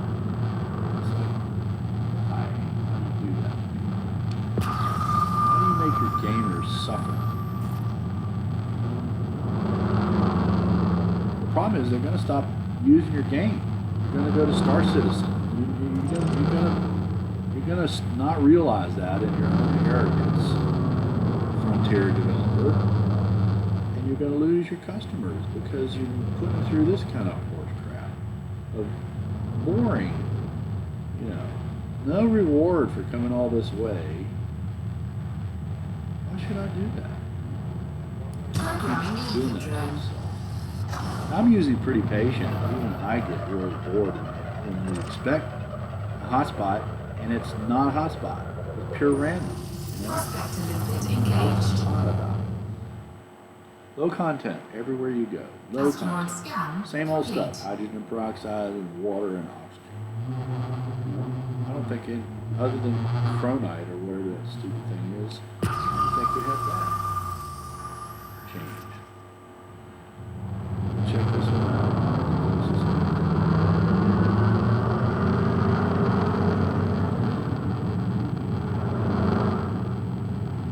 You want to get prospector doesn't need to go as far.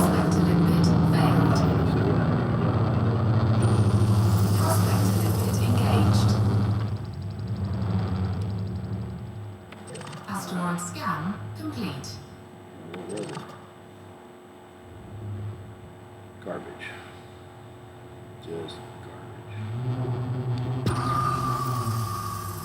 We should call this garbage mining.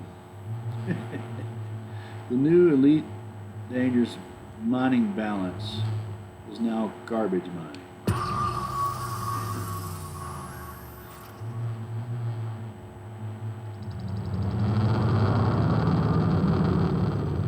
Ooh, so tired of running. Well, I'm going to quit here soon. I just want to find one, just one low temperature diamond spot. Just one core. One place that's got subsurface mining. What's the point? Coming out here, you can't find any of that.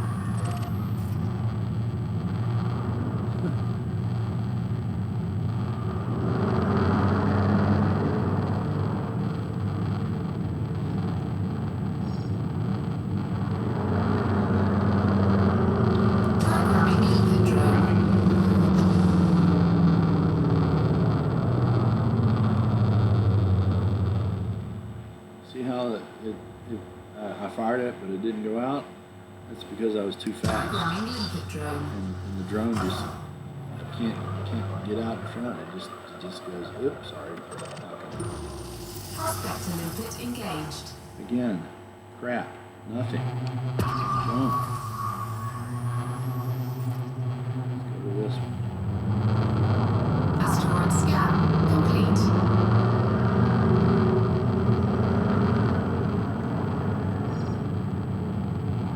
Different systems are this shield.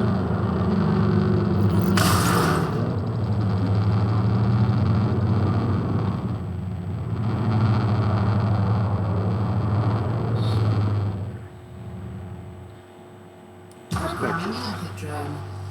Prospector limpet failed. Getting another different systems to build the shield back up. Prospector limpet engaged. Nothing. Mineral content low, water Asteroid scan complete. jump everywhere.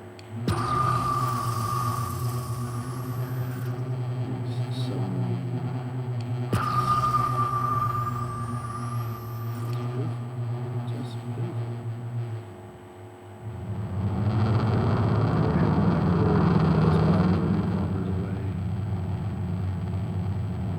I wonder if we go back there, we'll get interdicted.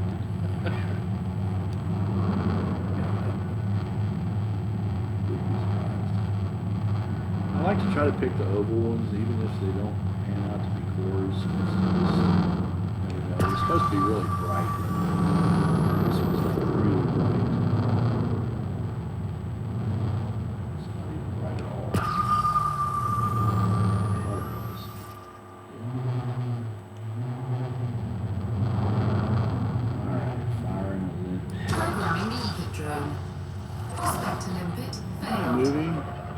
Mr. Limpet.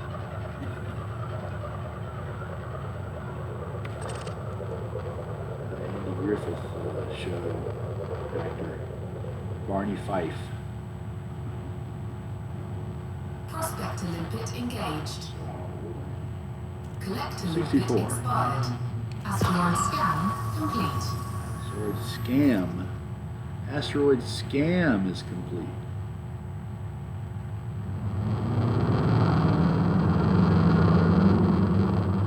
Well, Frontier, you should know better. You really, really should know better. Not making customers happy with this kind of garbage. Collector limpet expired.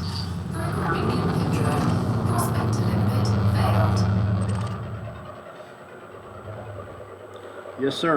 So if you go look at these other videos that are crying how much money they make on mining, and look at all the low temperature diamonds they haul in per hour, and they made $1 billion or 300 million because they loaded up 160 tons worth of cargo in less than 35 minutes, they're bullshitting you now, because come July of 2020, every video before that is telling you how great it is, and there's no videos out there after that telling you you're wasting your time trying to mine these things, okay? Make some corrections out there, guys. Everything's low content. I'm in a hotspot. I'm 19 kilometers away from a low temperature diamond hotspot. And I'm on how many? 15 now? And there's not a single diamond in any of them. I can't even find anything worth mining. It's not enough yellow asteroids worth going to. You know, just like a tenth of the concentration they should be. You know, you get close to the hotspot, you ought to be pinging up everywhere. They're not. When Frontier nixes something, they always nick it hard. It's such a bad design game philosophy. You should, you know, beef up your other stuff instead of nixing stuff. It's a better thing. Everybody gets happier when you pull people up instead of pushing down. It's an emotional thing. Customer emotions. Sadly, a lot of companies don't care about customers. I think they really think that they know best. They're that arrogant. It's their game. Maybe that's the new mentality of millennials now. They no longer care about the customer. They don't even care about their job. They don't even care about their products. They don't care what they build. As long as they get a little bit of work and don't get fired in 2 years, they're happy. As long as they can work on the next set of skills, they're happy. This is what I've been reading is a problem out there. They don't want to work. People don't want to work. Except old people like me. Now this is an interesting, Programming limpet drone. high intensity, lots of cracks there. Maybe this is a core. We'll be lucky, and that would be awesome. But it sure shined up with lots of Prospector crevices. limpet engaged. And it's not. So disappointing. Oh, I thought we were going to Asteroid have scan something for complete. Programming limpet drone. Prospector so tired of limpet failed. Postcards. Maybe there's something on that. Maybe there's something.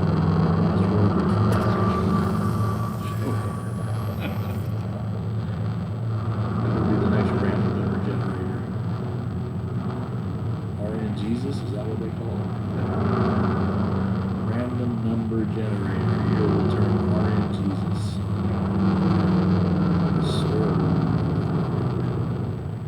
Programming limpet drone.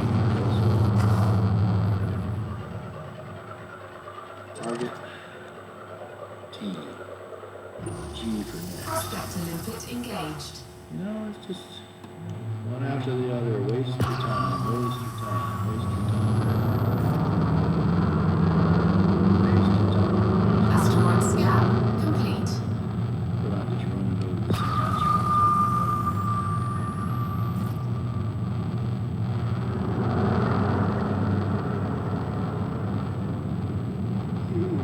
You know, they ought to mark these when you scan one.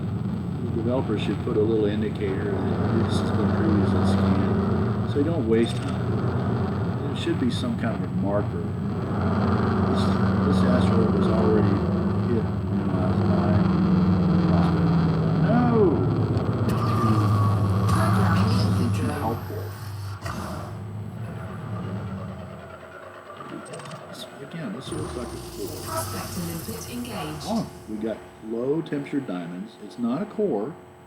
Asteroid But scan 3%, complete. which is not much. They used to be 50, 60%. That, you know, we'd haul in 50 tons if it was 50, 60%. Or, you know, 10 tons. But 3.81 after how many asteroids? This is our first low temperature diamond discovered purely by random. What's that on the surface? Water. You know. All right, so. It's not a core, we can't split it open. All we can do is use our mining tool, and we're going to get 3% of the stuff, the junk that comes off of this with the mining laser. It's going to be low temperature diamond, and it's not going to be enough to fill up a hopper. Maybe, how many I got low temperature diamonds already in there from previous mining? Maybe if I'm lucky, I'm going to get a diamond out of it, 1 ton. So, Roy Opal, 98%, 30%. So maybe if I get, yeah, we'll see if we can fill that 1 hopper up and get 1 ton. Pitiful, pitiful, pitiful. All right, where do you master?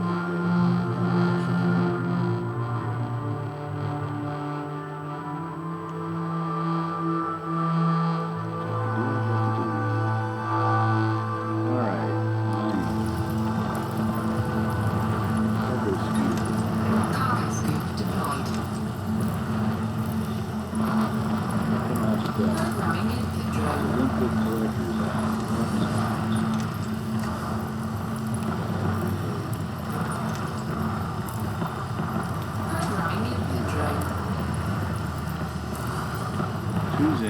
Asteroid depleted. Completed. Firing. We got 3 running now.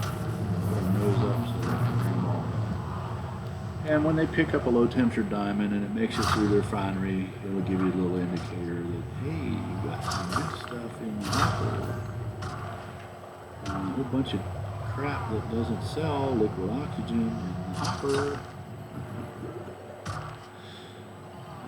We'll do one more asteroid, see if we can do a subsurface mine. I wanted to find a core, so we can do some core mining, but it's the luck of the draw. Cores are hard to find now. Might be 1 core in this entire 50-kilometer radius. The way it is now. 1 core maybe. This is sad. There should be at least 10. 10 mile radius. The core hotspot.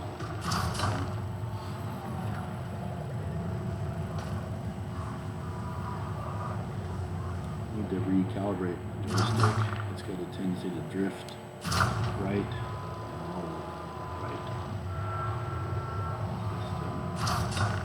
Calibration.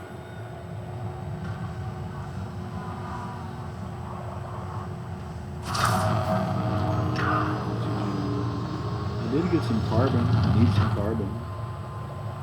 That's for my engineering, so it's not bad. More valuable than other junk. This is called junk mining, commanders. Junk mining at its finest, courtesy of frontier developer, mixing of good deals. Aren't they proud of themselves? Aren't you proud of yourself for making your customers mad?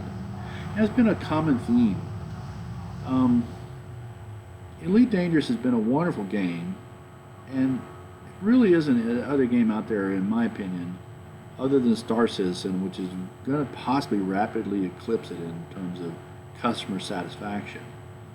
But the problem with Elite Dangerous is it's had such arrogance that it doesn't listen to its user base, and they just intentionally keep nixing the fun stuff in order to prevent people from buying bigger and bigger ships, except at the rate they want them to buy it at. And that's really bad.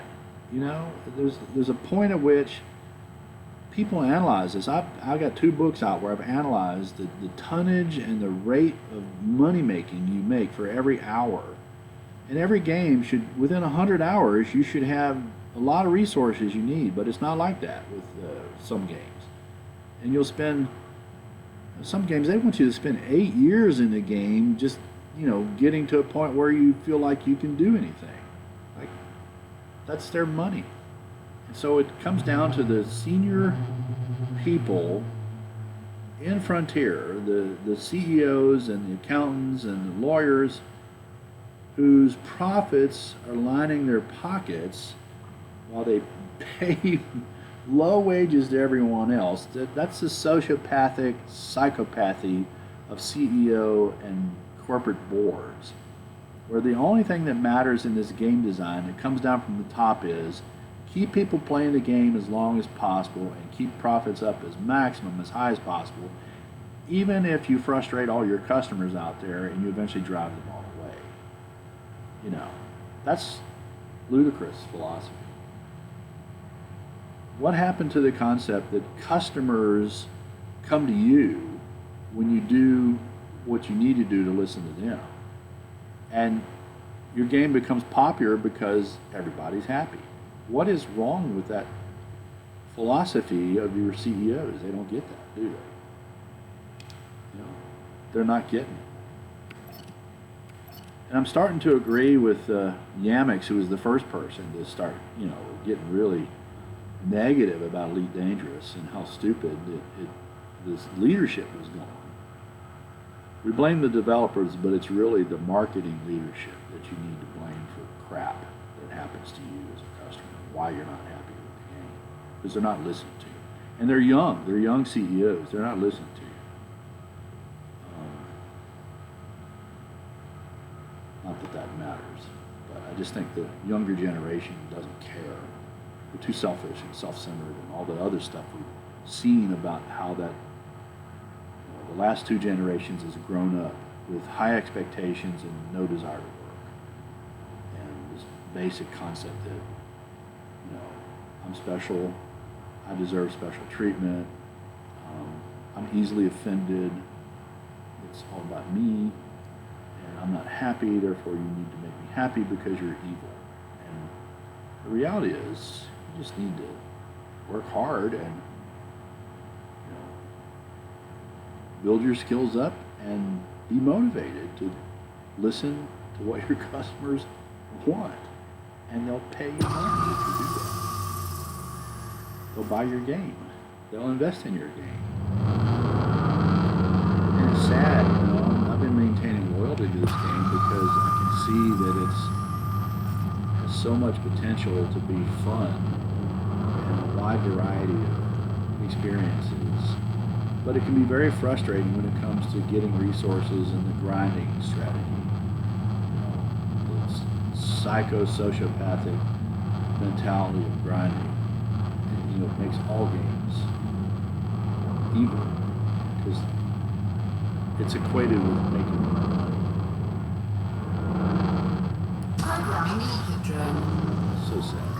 I wouldn't be talking this negative if I could just find a freaking asteroid that, you know, has something decent besides one asteroid out of 30 with 3% in a low temperature diamond hotspot. Yeah, we're in a hotspot. Asteroid scan complete.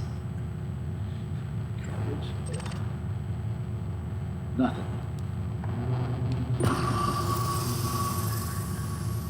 Obsidian Ant, where are you? Maybe you can put something more positive. You need to update your mining video. I don't know if you can stay positive. Here's the new guy. Rock whatever. Rock Raven or HR. I don't know. He was the one that was the most excited about mining. He didn't update his videos either. Sadly, he should. You need to go back and edit your videos and update and say, oh, all that shit that I talked about, not true anymore. Here's the problem.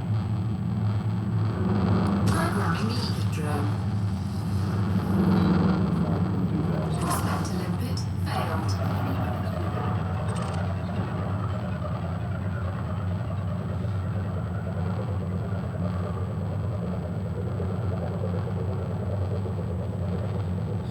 This is going to be at most an hour-long video. Prospect limpet engaged. Just nothing. Tritium. Asteroid scan complete. It's not a tritium hotspot, but it's got more than anything else. Fleet carrier, guys.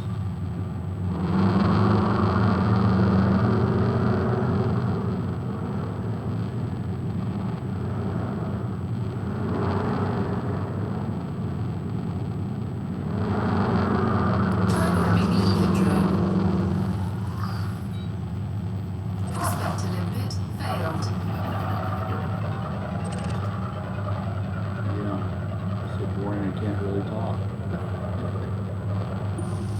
Prospect limpet engaged. More tritium, not very much. Programming limpet drone.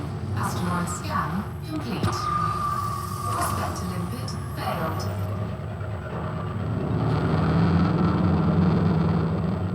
Let's see what's in the asteroid that's got nothing.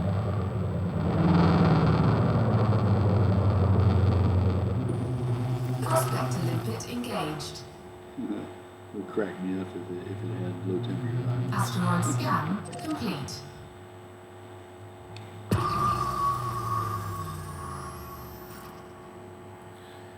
You know, when they turn bright, they ought to be like promising, but apparently they're not really. Programming limpet drone. Prospect limpet failed.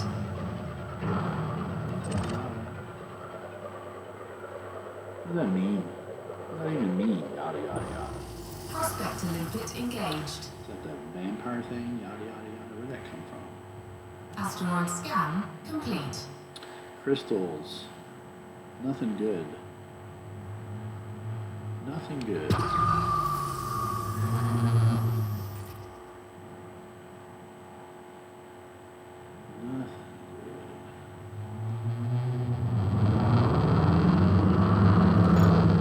Cargo scoop retracted.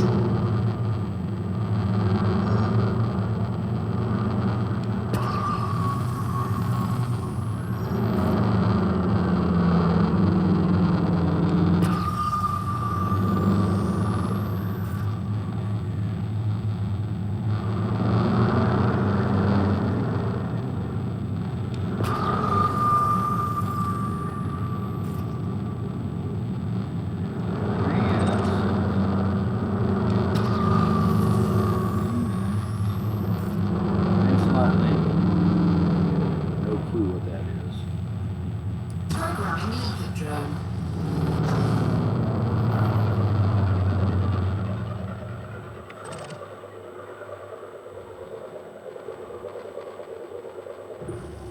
Prospect limpet engaged.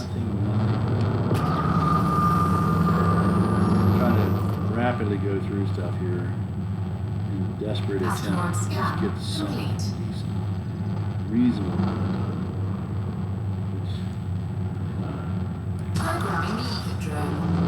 Prospect limpet failed.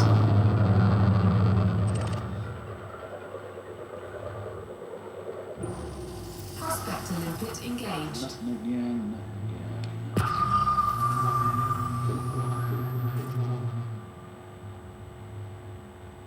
Asteroid scan complete. Collector limpet expired. Asteroid scan complete.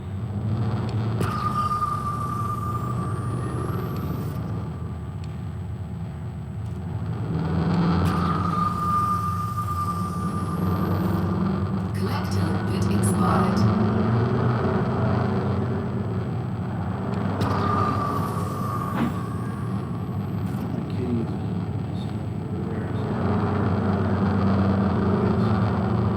Snow yesterday. Here in Virginia, first big 10 inch snow. Programming limpet drone. I really hate doing a video this long, but I got no choice. Nothing to develop. Frontier Prospect management. limpet engaged. You know, I'll try to cut most of this out when I get some good editing tools. Asteroid scan complete. No, it should be a general rule that video shouldn't last more than 15 minutes or so. Hour-long videos is just ridiculous.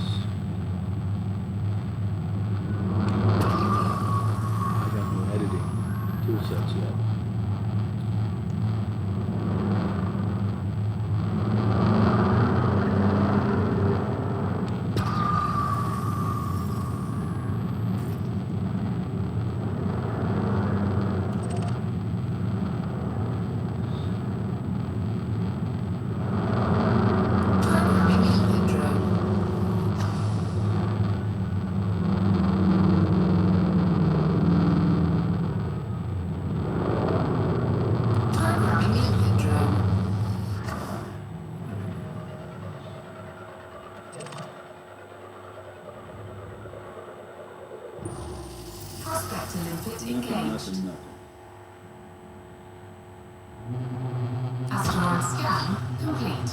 Prospect limpet failed.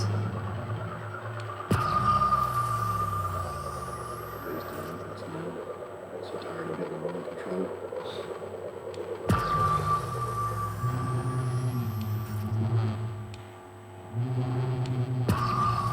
Prospect limpet engaged.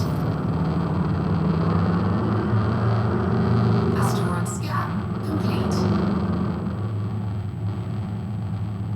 Programming limpet drone. Prospect limpet failed.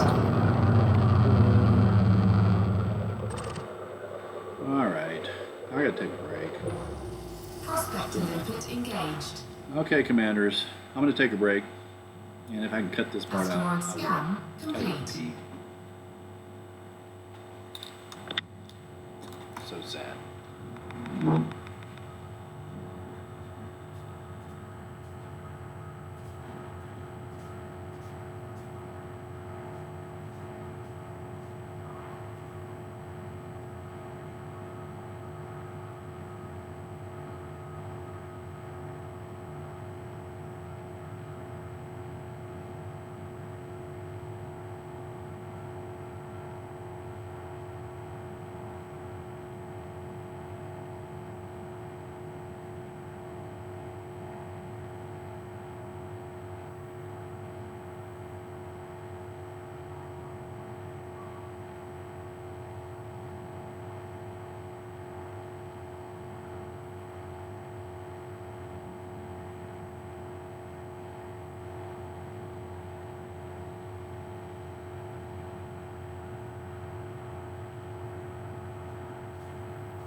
I'm back. He's back. Who's back? Who's Becky? Yeah. Who's Becky? Who's Becky? All right. Tell you what we're gonna do. We're gonna pick the next mineral content medium asteroid that we can find. We're gonna finish this video. Wouldn't it be great if we could find a core right now? I don't think you could do core mining.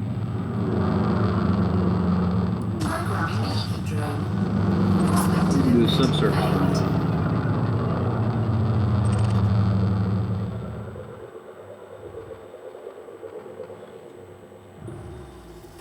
Chromolite. Low content. Disappointing. Asteroid scan complete. That's nice.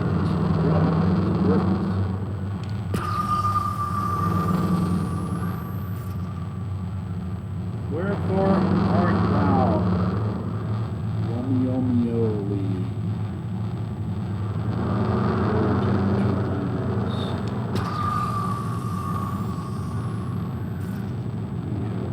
Next, last wilderness.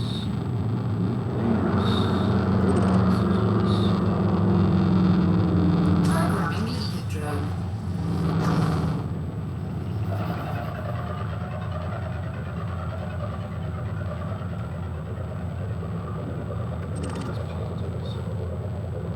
Corporate decisions are politics.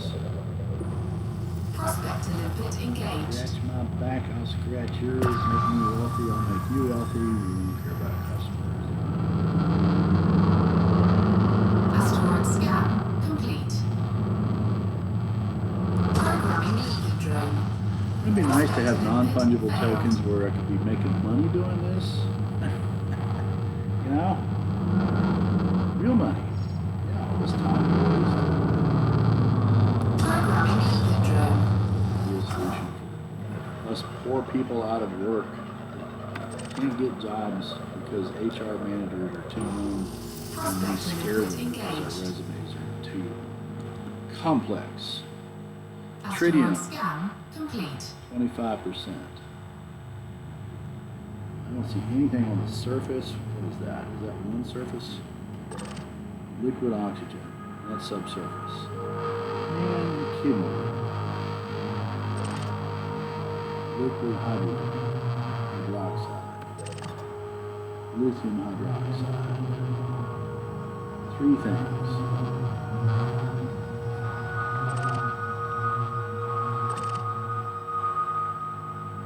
Subsurface liquid oxygen.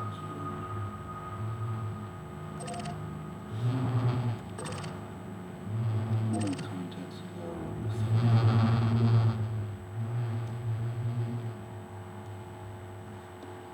We'll find another one.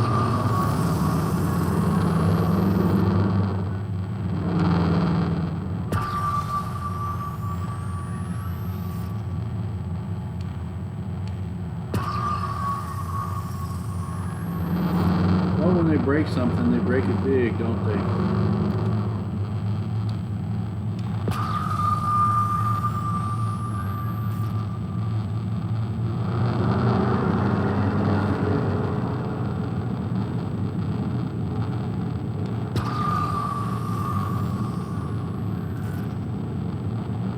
Big oval looking thing back there.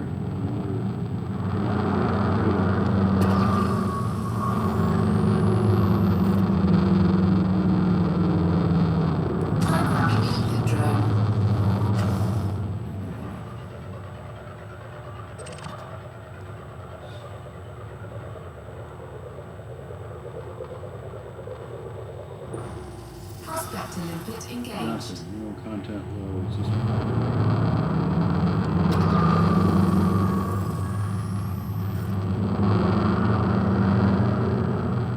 Asteroid scan complete. Programming limpet drone. Prospect limpet failed.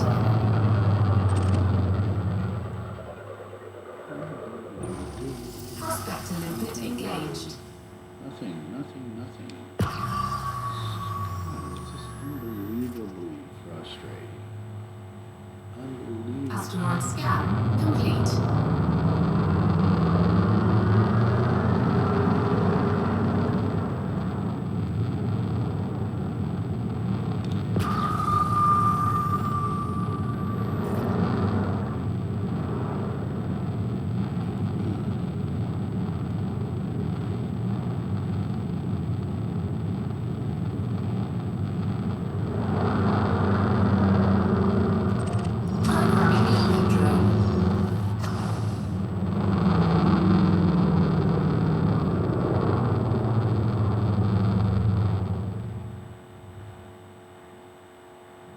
Programming limpet drone.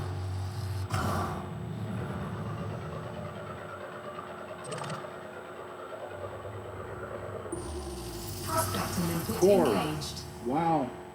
Look how lucky we got. It's bromellite. Asteroid scan Worthless, complete. but we got a core. Oh my, it's got high mineral content. Alright, this is the last thing we're going to do in the video, if we're lucky. Wow. Okay, the first thing we want to do is we want to get our surface mining done off of it. Not with the abrasion blaster. We're going to do the mining first. Standard mining tool collection. Get all the stuff off of it. It's mineral content high. So, fire the laser. Make sure we got tips on weapons. Open the cargo scoop. Deploy the collector limpets. The fastest, most efficient way to mine this freaking asteroid. First, get the surface stuff. Then we're going to break it apart. Deplete it. Stop mining. Now we're going to go to our subsurface displacement missile and look what is subsurface. We're going to ignore the fissures for now. Surface deposit of bromellite. So let's take out that surface deposit. For that we need the abrasion blaster. And we'll deselect bromellite because it's behind. We'll have to wait until it comes into view. Just one of the challenges. If you see that circle dotted line, you got to circle around and wait till it comes into view. Otherwise, you're not going to knock it off because you're trying to fire through the asteroid. So it doesn't do you good to target it like this because you're not going to hit it. Untarget it and just kind of follow it around until it shows up like that. Now we can target it. Programming input drone. Hold the fire button. And try to see, we just knocked off a chunk of it. Chunk of bromide on the surface. That's how you do surface abrasion. It's probably a fissure. Other fissure. Look around to see if there's any other surface. Fissure. Okay, this is subsurface, so we're going to use our missile to get this guy. So we go to the displacement missile. And again, untarget it. Follow it until it comes into view. Now this one, we got to hold it down, the button down, until a blue line comes into view on a target, and hold it down. Holding down to deploy the drill, and let it go right on the blue there, okay? So the extraction's successful. And you got to keep doing this. Fire, hold it down, deploy the drill, as long as it's visible, and let it go right there where it's going to come through. And we'll get all the stuff out of here. Hold it down, time it. You got lucky here because it's a small little window. Hold it down, missed it. Okay, so missed it again. Probably not in view. So detarget it. Yeah, it's not in view anymore. We're going to wait till it comes back around. Sulfur's full. And this is why they either choose slow rotating asteroids or choose the axis, because it takes a while for this thing to rotate around and come into view. So technically you'd want to follow it around, get on the axis, and then just follow it where it moves the least slowly. Otherwise you got to track it and shoot it, and it's not as effective in terms of drilling. So if it's going to miss it, it misses it mostly because you're trying to shoot it while it's hidden. Like right now it does no good to target it because it's behind dotted lines, not visible. That's a fissure right there, I think. Yeah. We'll get to the fissures in a minute. We'll use the charge thing to hit fissures. Seismic charges. And that's a whole different type of a strategy. You got to be careful how much you charge them up. Normally it's one charge, full charge for a low strength fissure, 75% charge for average strength fissure, and just a tap 25% charge. No, it's the other way around. A tap 25% charge for a low strength fissure. The high strength fissures, you want to give a full charge. So typically it's 3, 3, and 3.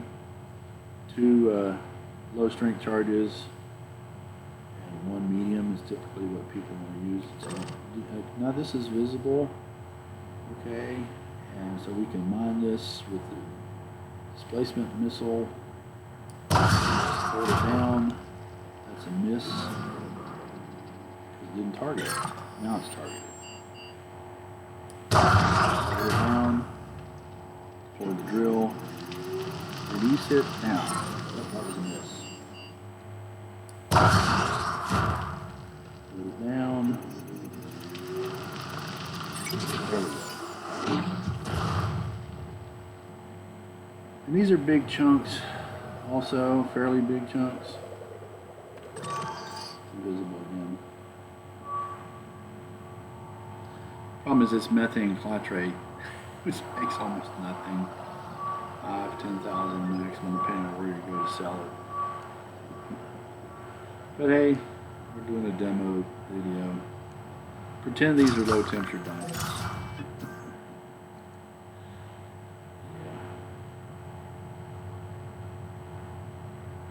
We can speed this up.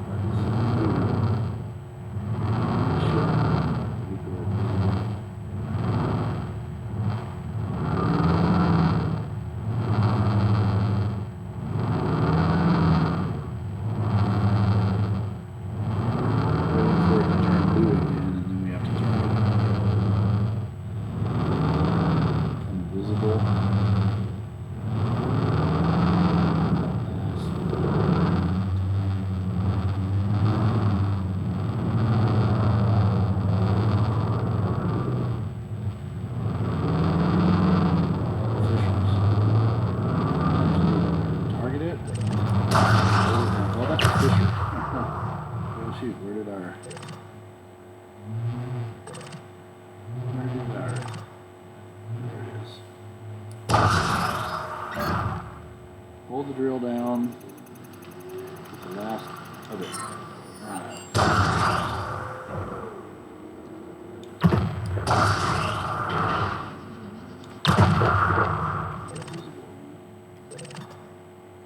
On the back side again.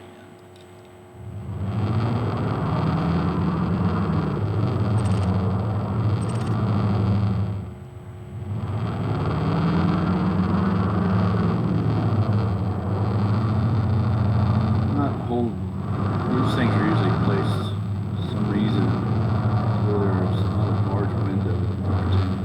I think they do that intentionally. Everything is designed to slow you down and drain you. You know. Hang on to the customer as long as possible. Piss them off. Alright, target and fire. Hold it down. Drill. Drill. A go. We got it. Okay, target, hold it down. Rest. It's all gone. That's it. Fisher. I think there's only fishers left. We can check by going to contacts. Fisher, limpet, water bromellite. These are probably pieces, these are fragments, still to be picked up. Water, surface, bromellite, surface. We could target that one, hit it with an abrasion blaster. Where's that at? It's our targeted icon. Yeah, so let's untarget it. It's in front of us. That's a fisher. Bromellite. In front of us? Behind. It's behind. So, get the abrasion blaster out. As long as we charge.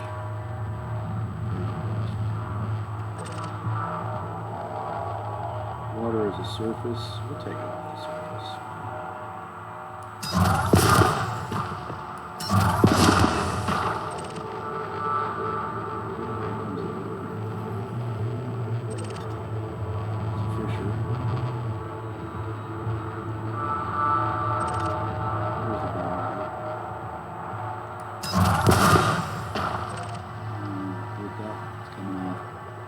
Be picked up. That's all the surface deposits. All that's left is fissures, bromellite fragment. Okay, so let's do the last thing, which is do the core mining, blow this thing apart, and get to the bromellite. Wish it was void open. Shoot. Refinery's full, so that means I gotta dump some refinery junk. So that's always a tricky thing.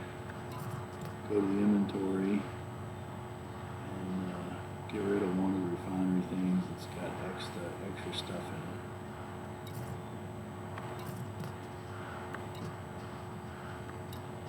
in it. D, whatever. We can vent the water. Yeah. or the oxygen. So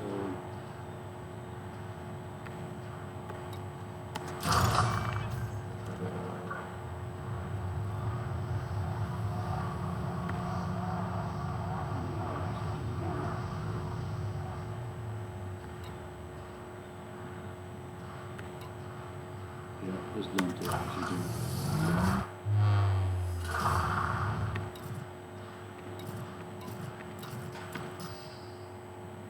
Okay, core mining. Select the core mining seismic charge. Displacement, there's a seismic charge. And the fun part is find a visible fissure, target it, find out what its strength is, low strength, so we're going to hit it with about 50%. Okay, so we hold down fire button, so it hits 50%. Let go. Detonation sequence initiated. Okay, so now we got half of it done. So let's find another low fissure. Collector limpet expired. Target that. That's a low strength, and we're going to put that at 50%. So the little seismic charge goes halfway. Our goal is to go up to the line and not over it. So find one more low fissure. You got plenty of time here. That's a high strength. We keep going to find a low strength. Average strength. Average strength. Average strength. Oh shoot. Here's the average strength and just tap it. Okay? So quarter charge. We almost went to it. So let's get one more average strength and just tap it. Quarter charge. No, almost. One more. Average strength and tap it. We don't want to go over. Alright, we're in the good. Optimum yield. Back out. We got 34 seconds. Back out. So when it says optimum yield and you don't go over, that means that you're going to get the biggest bang for your buck. You get out here about a mile or a mile and a half away, kilometer. Got plenty of time, 15 seconds. We could go and set off and detonate those charges. Detonate now. Detonation in 10 You seconds. can just let it run itself out. I love this part. Cowabunga, here we go.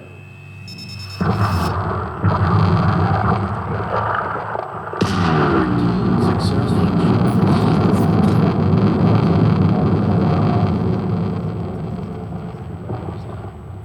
Now we get 4 or 5 big chunks, and when we collect these with the abrasion scanner, now that's what we do to go get the pieces on the surface. There's usually 4 big pieces, so we just go in and we find, target the ones that are visible.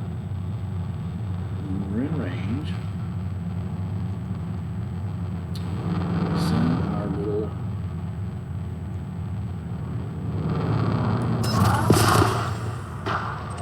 see how that popped off of there real quick? You can only do the blue ones that are visible. Target.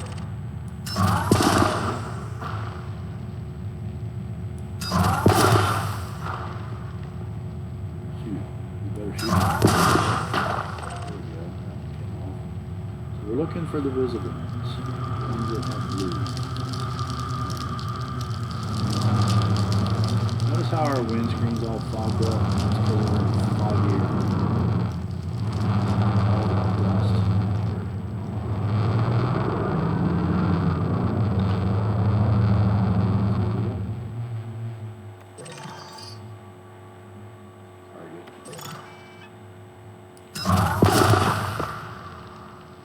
Released.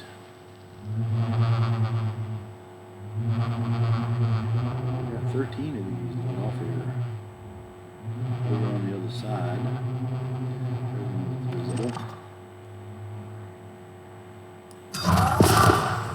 So you get it close and then it automatically locks. But you have to get that target lock or just miss it. There's another one. Target it.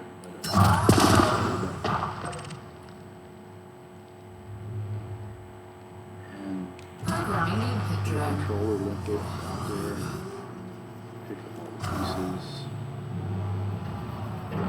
Programming input drone. Make sure you check all the big chunks out there because they do tend to spread apart. This is the on the other side.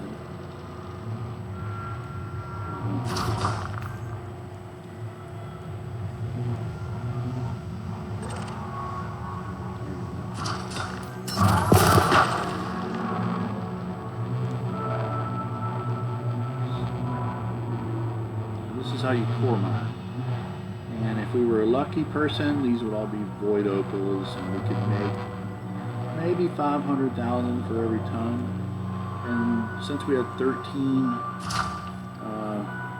of these knockoff, that would be 13 tons.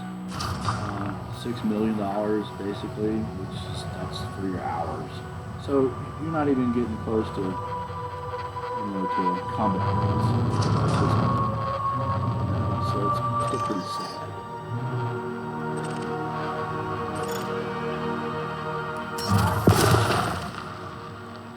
Pretty sad.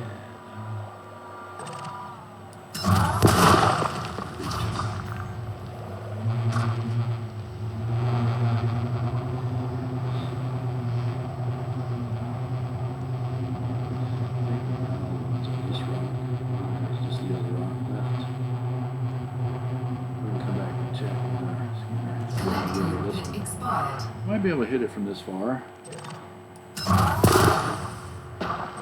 Yeah. Selecting input expired. Programming input drone. Firing, probably hitting one.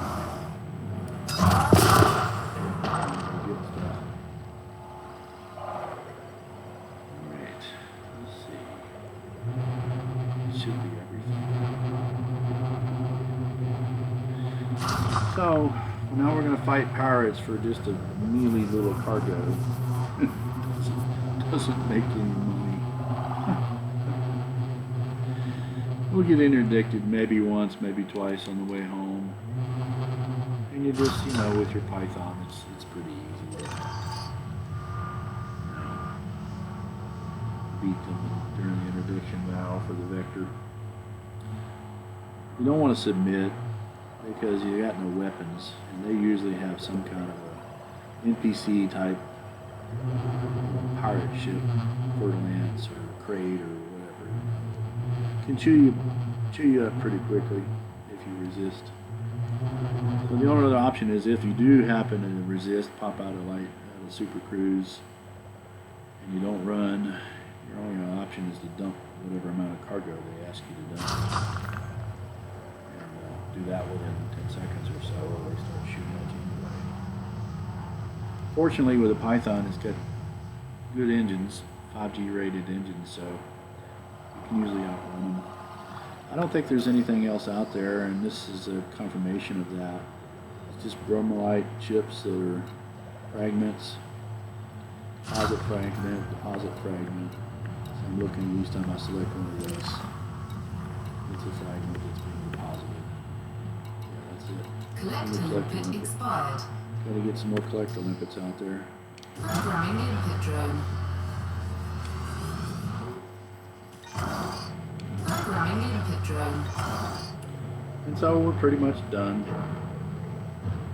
with this hour video. Again, I apologize. So long, so unproductive, disappointing. Blame that on elite marketing people. Programming input drone. I'll cut what I can out of this, make it less boring. First, I'm just going to post it to YouTube and then come back later and put a new one up and delete this one when I get time to get the good editing tools that I need. So you want to see the back behind the ship? Control Alt Space Bar. This is what you're looking at. And if you want to cycle through the views, you can see the limpets coming up. Exit camera, Control Alt Space again. Free camera is left Control C, and free camera is more fun because you can move it around. But I've got to reset the control because I've got the zoom is set into the throttle and it just keeps going forward and going backwards. So I'll let you see what that looks like. Okay, see how it goes forward? It's on the throttle. And I have to hit reverse. I'll signal underneath it. I have to hit reverse to have it pan back out. And you know, it goes up, left and right, roll, you know, controls, but it won't stop. So it's because I've got it set in the throttle setting, reverse setting. But this makes a nice picture. So hide with Control H, or you take a picture. Take your picture. Hit reverse and come back in slowly.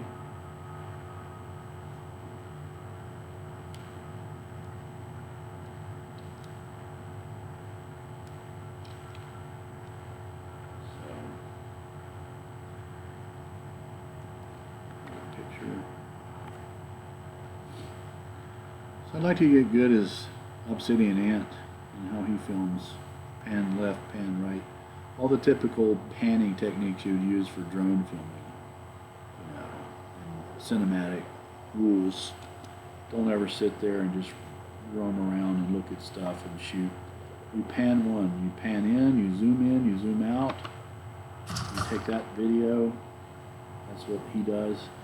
This would be a cinematic scene in Obsidian Ant coming in and talking to you about whatever theme he's got, and slowly as you're pan past the ship, you know, get that cinematic effect. And here comes the probe. That's probably a spent dead probe out there, and it can be quite beautiful view. It's so foggy and hazy because of all the dust and debris right now, but you can see my probe coming up. There's the little it found its little chunk of stuff, and it's going into underneath the ship, straight into the cargo hold, and depositing it. Going back out and finding another piece of bromelite.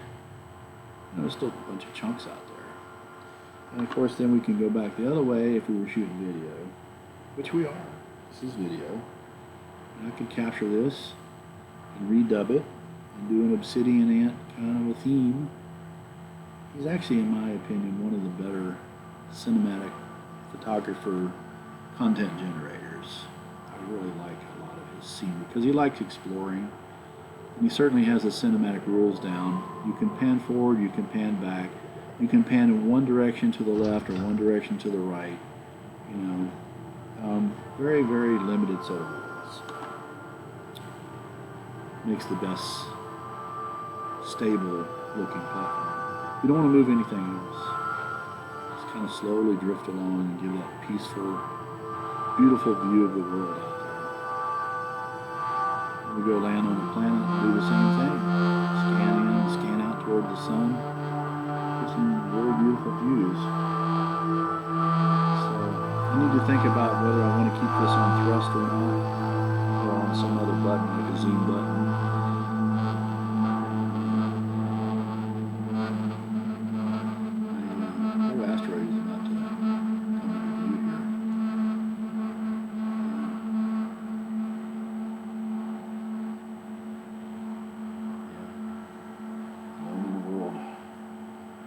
Cat dog, as my young son used to say. All alone in the world with a little cat dog. Chunk of stuff floating out here. I think that's all of it though. So Control Alt Space gets you back inside. Lights on. Forward button.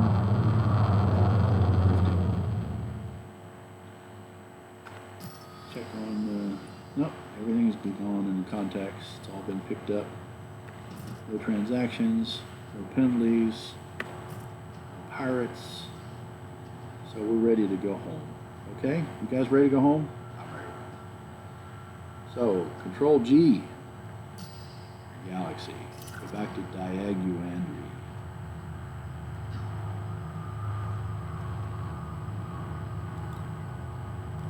Diaguandry. It took me a while to learn how to spell that.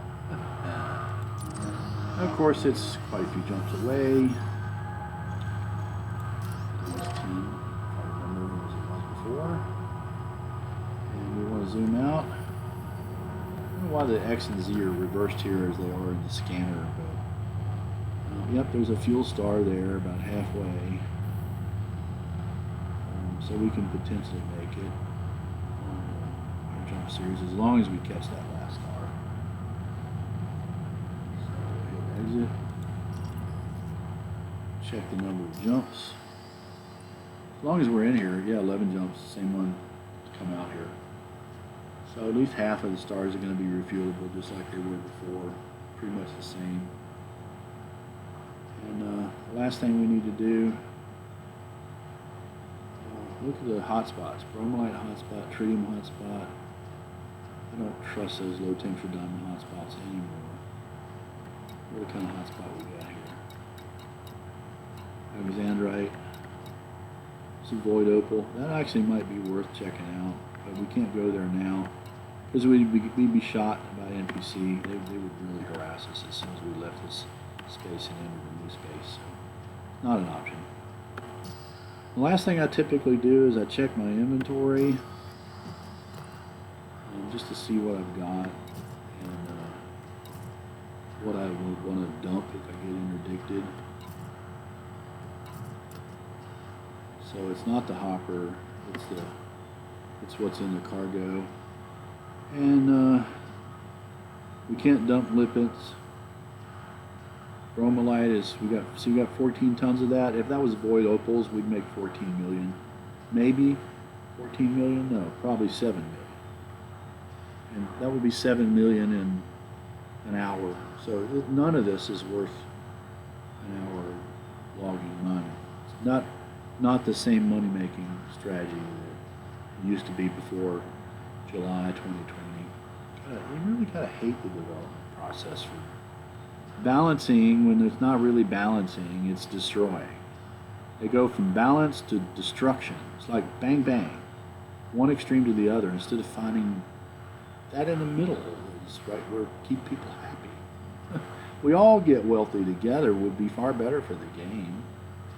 You know, let us make some money and buy some ships and enjoy the damn game instead of, you know, treating us like Scrooge and going, oh, we don't want you to have any money. You can't buy anything unless you're on this game for years. You know, what kind of a mental strategy is that? Most people don't want to play a game more than a year, you know, but they want to see if it can get you to play for 8 years. It's not going to happen. You know, not going to happen. You know, I played Lord of the Rings online for 8 years, but that's only because the content just kept getting better and better, and the game became more and more fun because you made more and more money and more resources, and you weren't being limited in what you could do in any way. It was wide open, you know, you could make as much money as you could learn how to make, and the Lord of the Rings developers never mixed anything.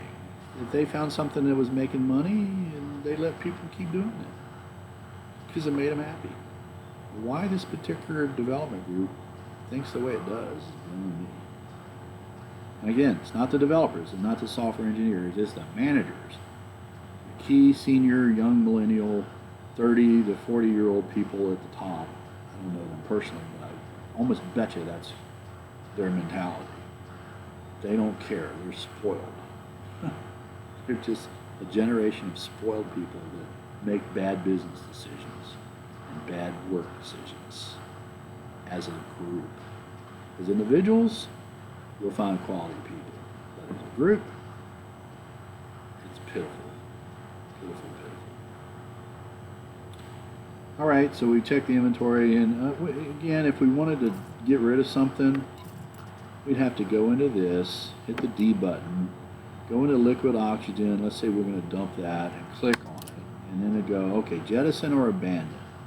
So there's two things. Jettisoning the cargo is B, and abandon is control B.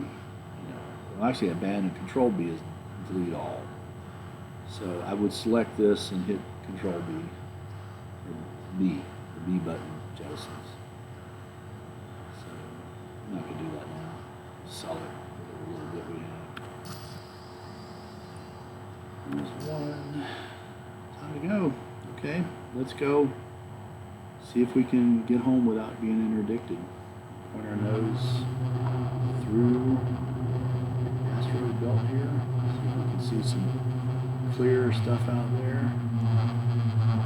And we'll slowly get it. As we get further away from this core mining area, the cargo scoop. Cargo scoop retracted. That fuzzy, icy coated, windscreen reminds me of an airplane I used to fly, and we would get St. Elmo's fire and frost and ice all along the sides of the windscreens. But it clears up as you go further out, so which is nice. And we're sort of getting through the edge of the asteroid anyway. Won't be mass locked here in a minute. What else can we do? Nothing other than wait for mass lock to go away and start jumping. Jumping like a fool. Avoid interdiction by chasing the vector. Collector limpet expired. Yep, bye.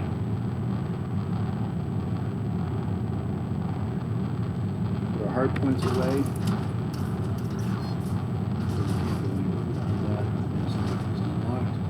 Ready for the jump button? Commanders, here we go. Frameshift drive charging.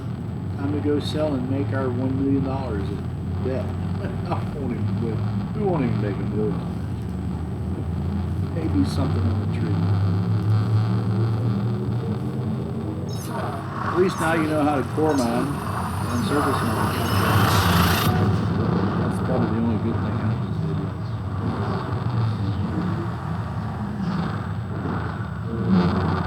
Used to be all you could do was mine with mining lasers. You see how unproductive that is. Core mining is unproductive as well, except for the bigger chunks. But you're looking for the high payoff minerals. The problem is there's just not a high enough density of them. The core hotspots are not hotspots. There's no worthwhile density of any of the stuff. It just takes forever to find anything. So it's been really trashed. Overwhelmingly destroyed in the wrong direction. Not only do they go past the balance, but they pretty much destroyed that kind of mining. Can't base your opinions all on one hotspot to be fine, but that's the hotspot planet.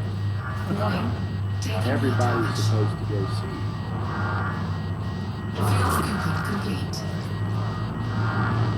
Powering up. Wait for the sun to turn yellow.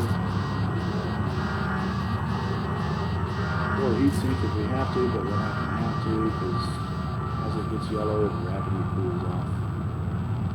Hit the J button to jump, and we're going to refuel. Yes. Okay, yellow stuff. Jump number 10. Once it gets over 10 jumps, I get kind of bored. I like to start using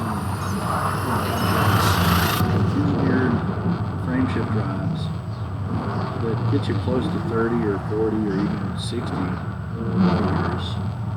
The only ships you can do that with are the hauler, the low end, and the clipper, the federal.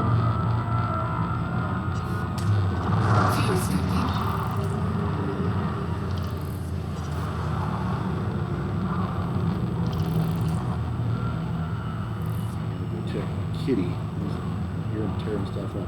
I got these beautiful little kittens I've been rescuing. Complete. 6 weeks old that came to me as a hypothermic deathbed kitten. The other had terrible poop problems and was constipated. Needed special therapy. He's doing really well. Warning. Temperature critical. Finally got him to a point where he can poop. It's a matter of managing the water in his food. Whether or not we have to give him lactose or Miralax.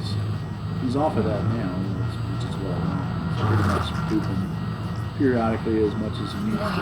Taking heat damage. Just extra water in his food. If you have kittens or cats, please make sure you'll always add extra water to their food, especially dry food, or you'll give them all kinds of kidney problems. Most of the problems with cats people cause by a lack of understanding how much water they need in their food. Dry food's the worst thing we ever feed cats. Give them dry food, put water in it. People like it because it's cheap and easy to feed. It's cruel because it causes liver diseases and all kinds of other chronic skin diseases. Water is the therapy. If you ever have a diarrhea problem, use Pedialyte. I'm giving a lesson on raising cats here.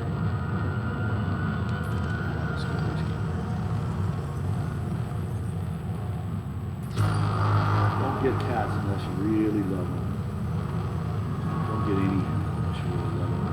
To live it in your house. Don't get it for your kids, just for your kids. Because they're going to grow them very quickly and behave.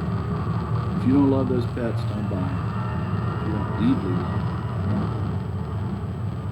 you have to love them enough to live with them. Don't leave them outside. There's all kind of not understanding.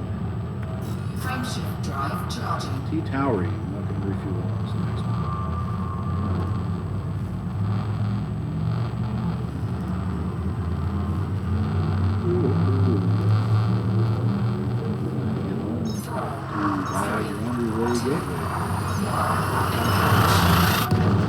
I will do my best to cut this video down as much as possible. Anything related, especially me taking a bathroom break. But it's first going to go up in the raw state. An hour-long video. It's because I'm lazy. I just don't have the tools necessary yet to edit the video. Videos.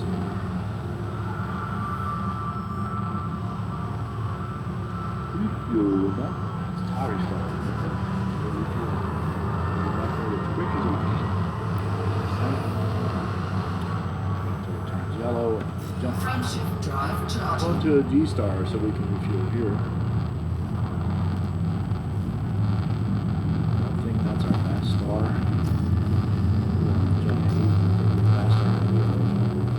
6. 4, 3, 2, 1. Basically what that last star means is that you can avoid refueling everything up to that point. Just jump and jump and jump, but don't overshoot that last star. Fill up right there. I think that's bottom line. If you don't fill up at this star, Fuel's complete.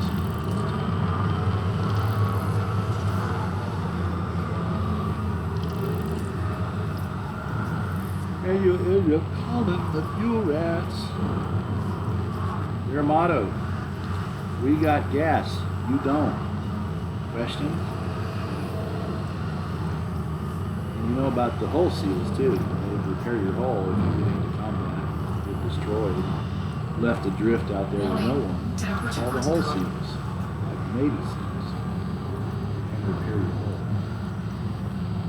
You know, they use the standard repair tools, just like the fuel rats use the fueling limpets and wingman techniques and nav beacon location techniques. The hull seals use the same thing, only they use the repair limpets. We're almost done.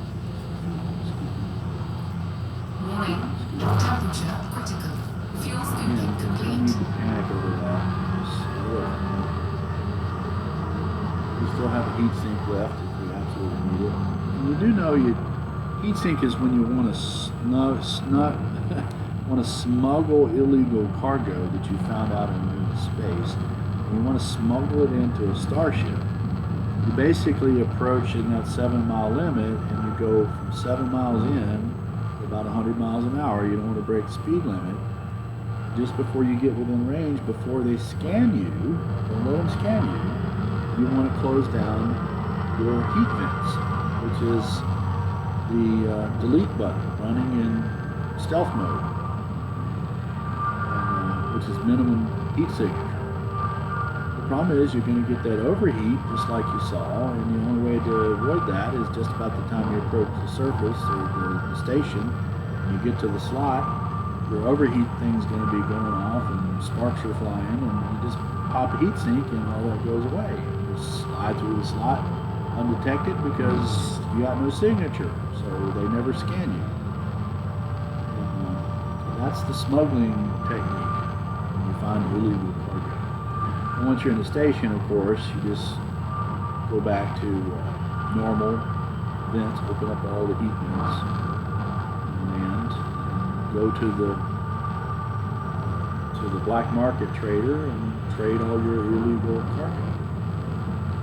It's all the pirating. It's probably the more fun way to pirate. Frameshift drive charging. To a Class G star.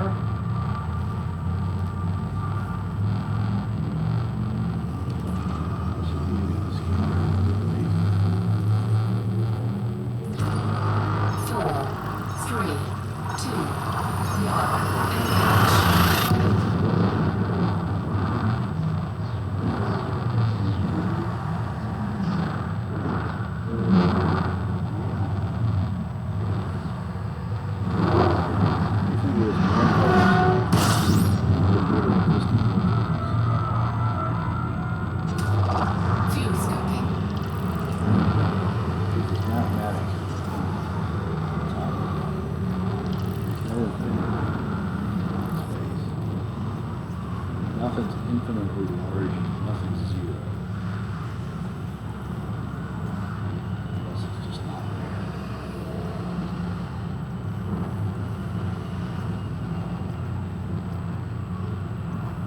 But any particle, it's got to have a finite size. You can't have zero mass. It's wrong. It's a mathematical concept. It's wrong business. Trust those mathematicians way too much. Trust the theoreticians way too much. Fantasies just get wilder and wilder. We need to, trust the experimental physicists. They're the ones that find the truth. They actually detect real things. Frameshift drive charging. Real detections, everything's just a fantasy. People believe in it so much that they think all the weird stuff is real. 4, 3, 2,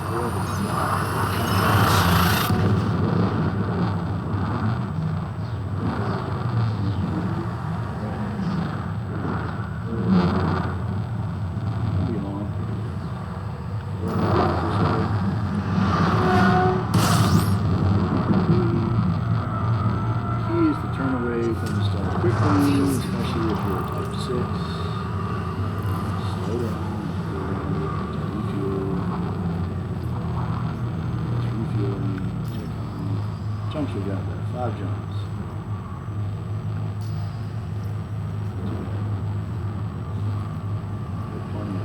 Plenty of gas to go 5 jumps now. I'm really kidding myself. So much fun. He's 7 weeks old. Looks like a rat.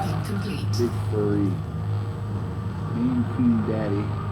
He's probably a Tiffany, ideally. Tiffany kitten. So cute. His little forearms and back legs have been shaved though, because he's had to give intravenous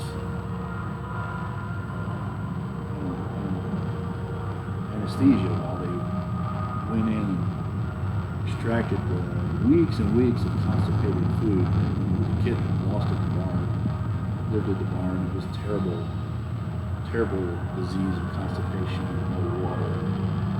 Mama abandoned him, had an abnormal limb, all kinds of problems. He's pulled through it all like a champ. He's my 4,000 dollar kitty that took every last bit of money I had. Poor person and spent the last of the money I had. It's true poverty. Need somebody to give me a job. Really smart engineer. No kidding.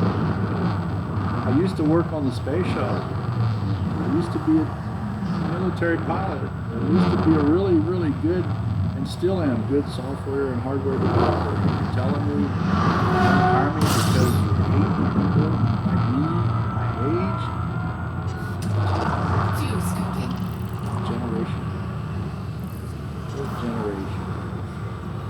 Sociopathic people who don't care about individuals. My only solution is to form my own business, try to make little bit of money from building drones, rockets, fully automated rovers, sell to people $1,000 or something. For people that think that stuff is good. Frameshift drive charging. I keep my engineering skills up, building all these automated systems. Literally from the ground up. All the molding, fabricating, fiberglass, graphite, 3D printing, electronics, circuit boards. It's all done.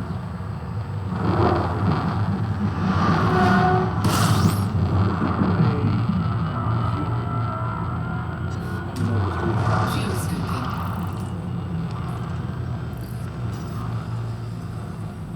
Three hops.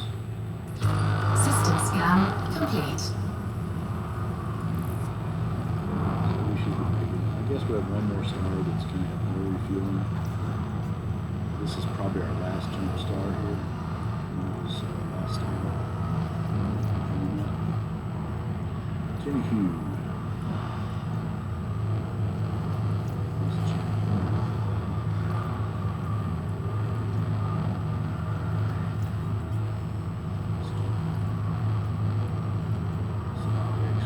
Fuel scooping complete.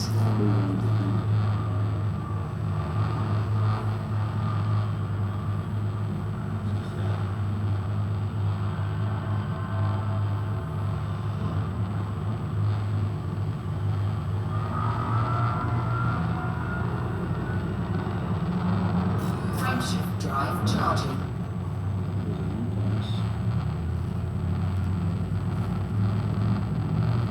We're almost there. Two more jumps. Stop. Great gateway. 3, 2, 1. We haven't been interdicted or hopped on yet. That's surprising. Usually about halfway through, you got some NPC character sniffing you out, following you around.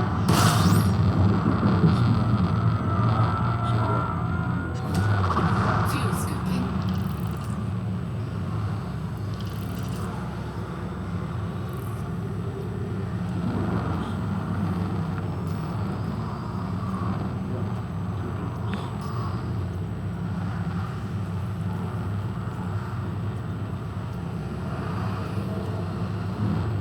Go ahead and just peel off here if you need to. Fuel scoop disengaged.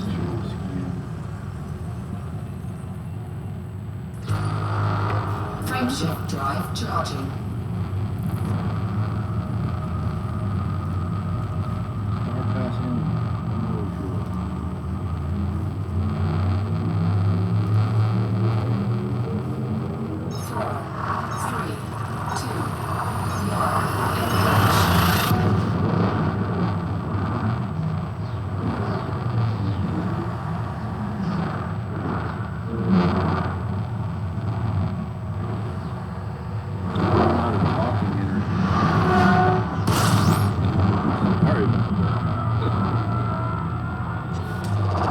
What an hour-long video will do to you.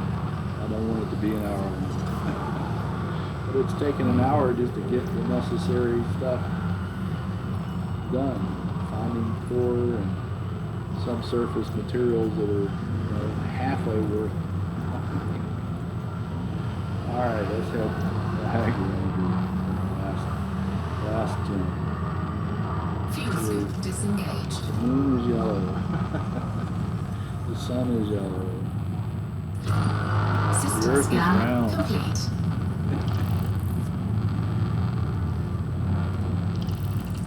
I'm not going to talk about Columbus. But we did discover not America. We discovered picture radiance. 3, 2, 1.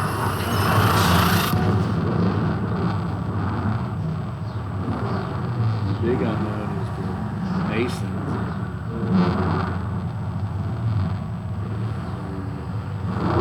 Knights Templar, explorers, people don't know about. Discovered a lot of stuff.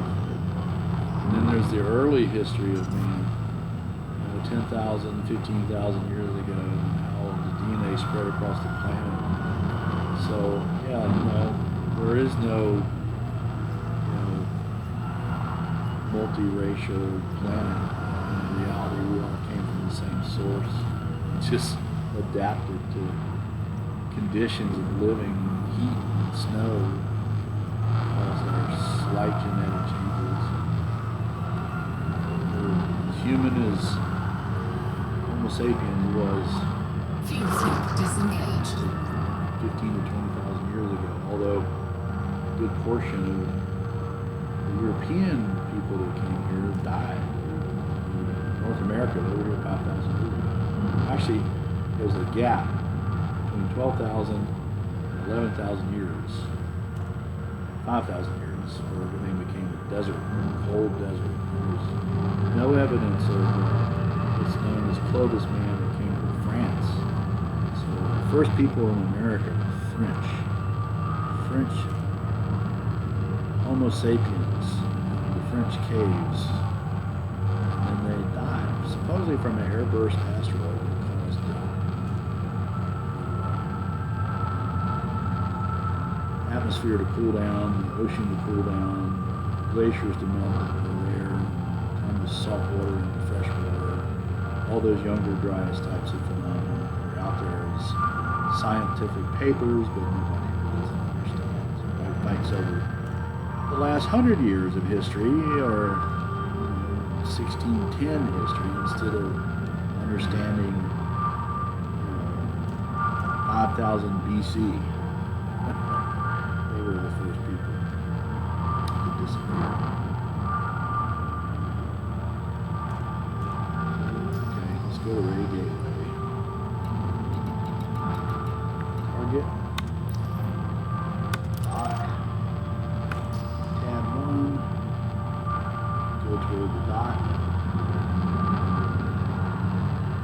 At some point I try to find the station's slot and get that down underneath me. I'm not sure exactly where it's at. It's not there. Not there. Not there. Of course it would be on the furthest away slot. I can't even get it in a decent position.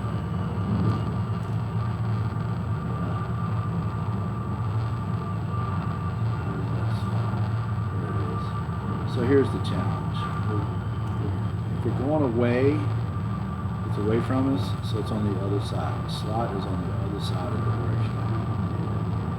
So get it centered, remember where that slot is, and roll to get that angle underneath you. And then head down below that, realizing it's on the other side. And try to come under it and back toward it as you roll up to get heading in the right direction. That's the best way to come in.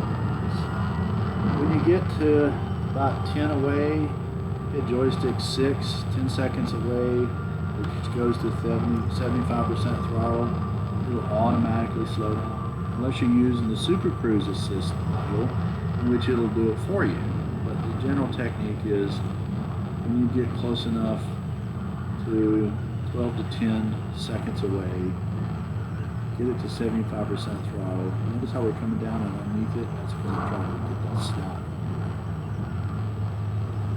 think it's this face. It's not this face, it's the other. Yeah, there it is. See how I'm coming up to it? Just letting it rise up. I don't want to go too slow, but I don't want to go too fast. So, we're going to overshoot it a little bit. So it's time to just hold it there.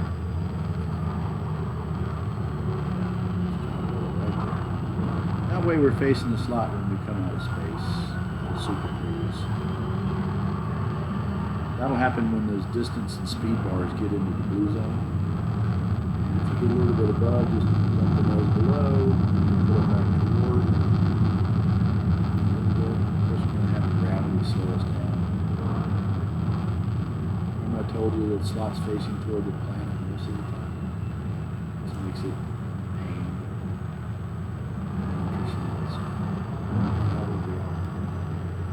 kind of line them up, get that technique down to where you keep your nose down and keep the slot down below you and then slowly pull up into it to where it rotates up. Keep it on, get it there, so get it up in there, and then center it on. So we're aligned.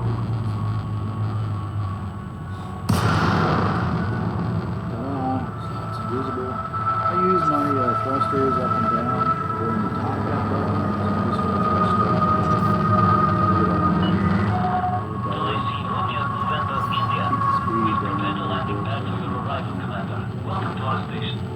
Keep rolling with the station. And move in slightly. We want to get inside of 7 kilometers.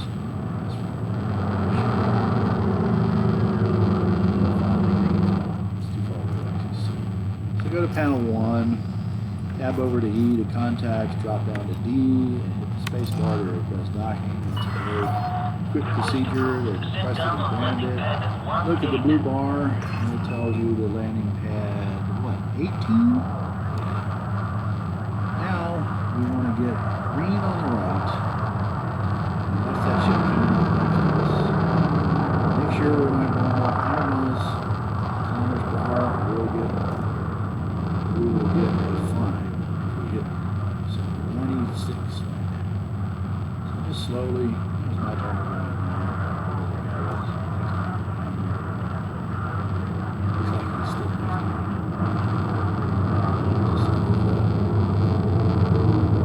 Just small inputs. And 18. Where's 18? Where's 18? Where is 18? I see 18. There it is. Alright, so I like to do the carrier landing. Landing gear down. Slow it down. Grab those tail hooks coming in. I love this kind of approach. I don't like to go in and go in vertically. It's just too much like a Harrier. Not really like a Harrier. The F-35 is pretty cool. Just drop that nose, knock it over, drop that nose.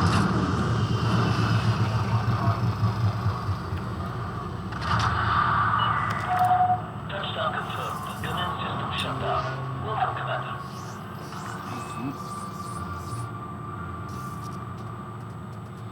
Alright, refuel all, repair all, restock all. Not just restock the other liquid stuff. Advanced maintenance, we still need to go from when we got mine again. The big thing now is we're going to do universal cartographics and get rid of anything that we earned in terms of scanning, because we went a long way. Alright, that's not bad, 828,000. For an hour. If you make $1 million an hour like that, except for Road to Riches, it should be closer to 10 million or 20 million an hour. 20 planets, you should get 20 million.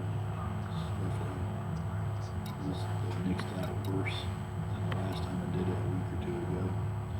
Now we go to the commodities market, and we're looking to sell off our stuff. And the main thing is we would want to go to the miners tool if we had anything decent, and we would look to see, what station has the best sell price. But there isn't any good to go for liquid oxygen. It's not more than 1,000 credits. So that's, go back to your home station and just sell the junk for whatever it is. Because, hey, you got it for free. Even though it's $930 credits less than it would be somewhere else. Liquid oxygen, sell it. It's one credit. Four. The demand is one.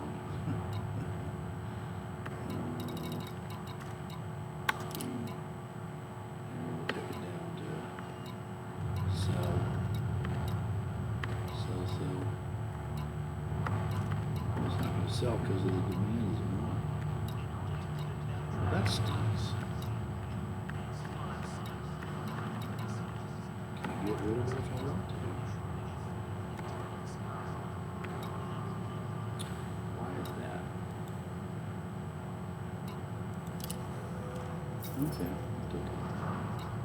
My tab's not working right. Yes. Tritium, again. Not a bad price, but you only get 3 units of it. 57. That's actually not a bad thing. 171. That's a equivalent of one typical mission.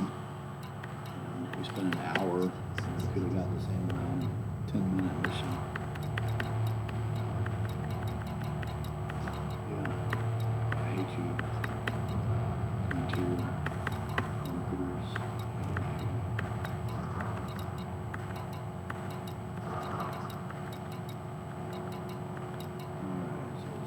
Bromelites, 221. Now the best we can do, let's alt tab out and see what bromolite. No, it's not going to be on the monitors tool. The only place to find bromolite is in Nara. So let's go out to Nara. And look for. See, there's no bromolite.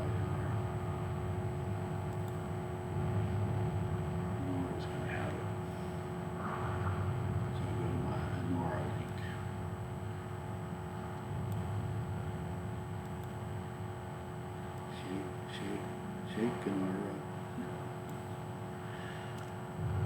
let's see, it's probably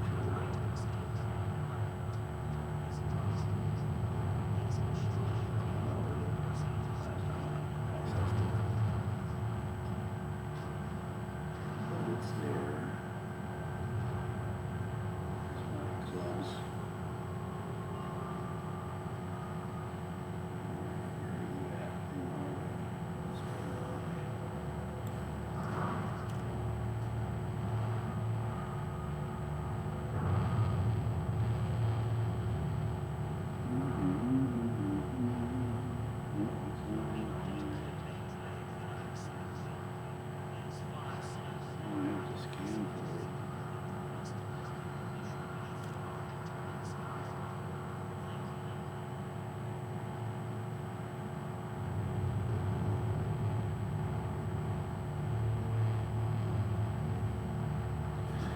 Yep, I'm gonna search for it.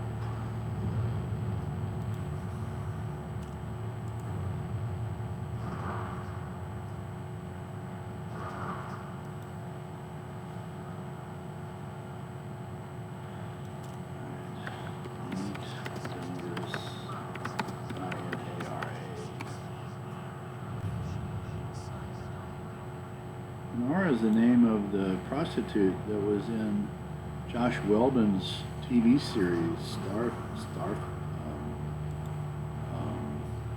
Starlight, wasn't it? What was the name of that ship? Roguelite? Sad I can't remember it. Starfire?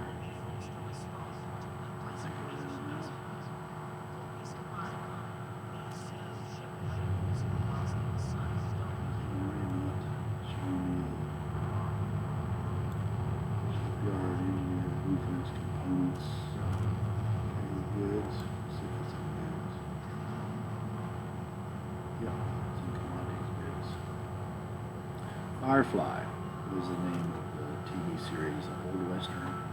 Almost as good as Mandalorian. and as good as Boba Fett series are now on Disney. Josh Whedon's series that he started and did in 1 year, and I just wish he'd go back out and make more than just the 2 movies and the 1 TV season. We're looking for a B. Light. Sold.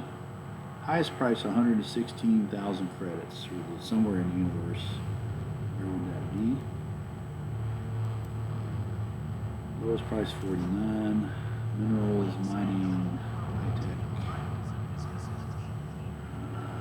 Traders, yeah, highest price 304 right now.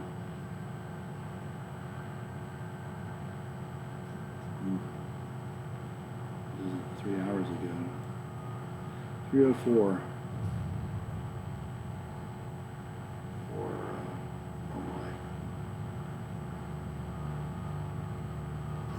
it's almost worth the one. How far? 118 light years to good terrain. Yeah, if I wasn't doing this video, I would go out there and probably sell it at 304. You know,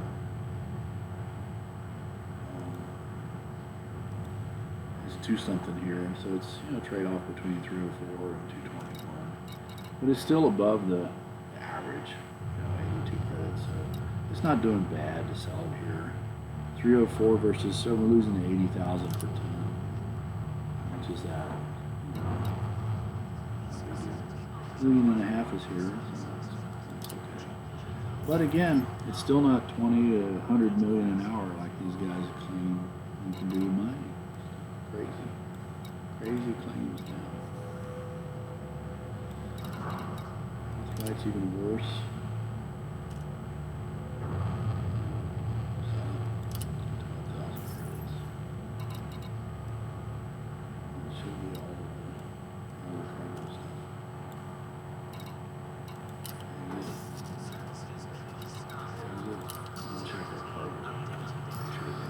Remember to visit every time you pass through the system.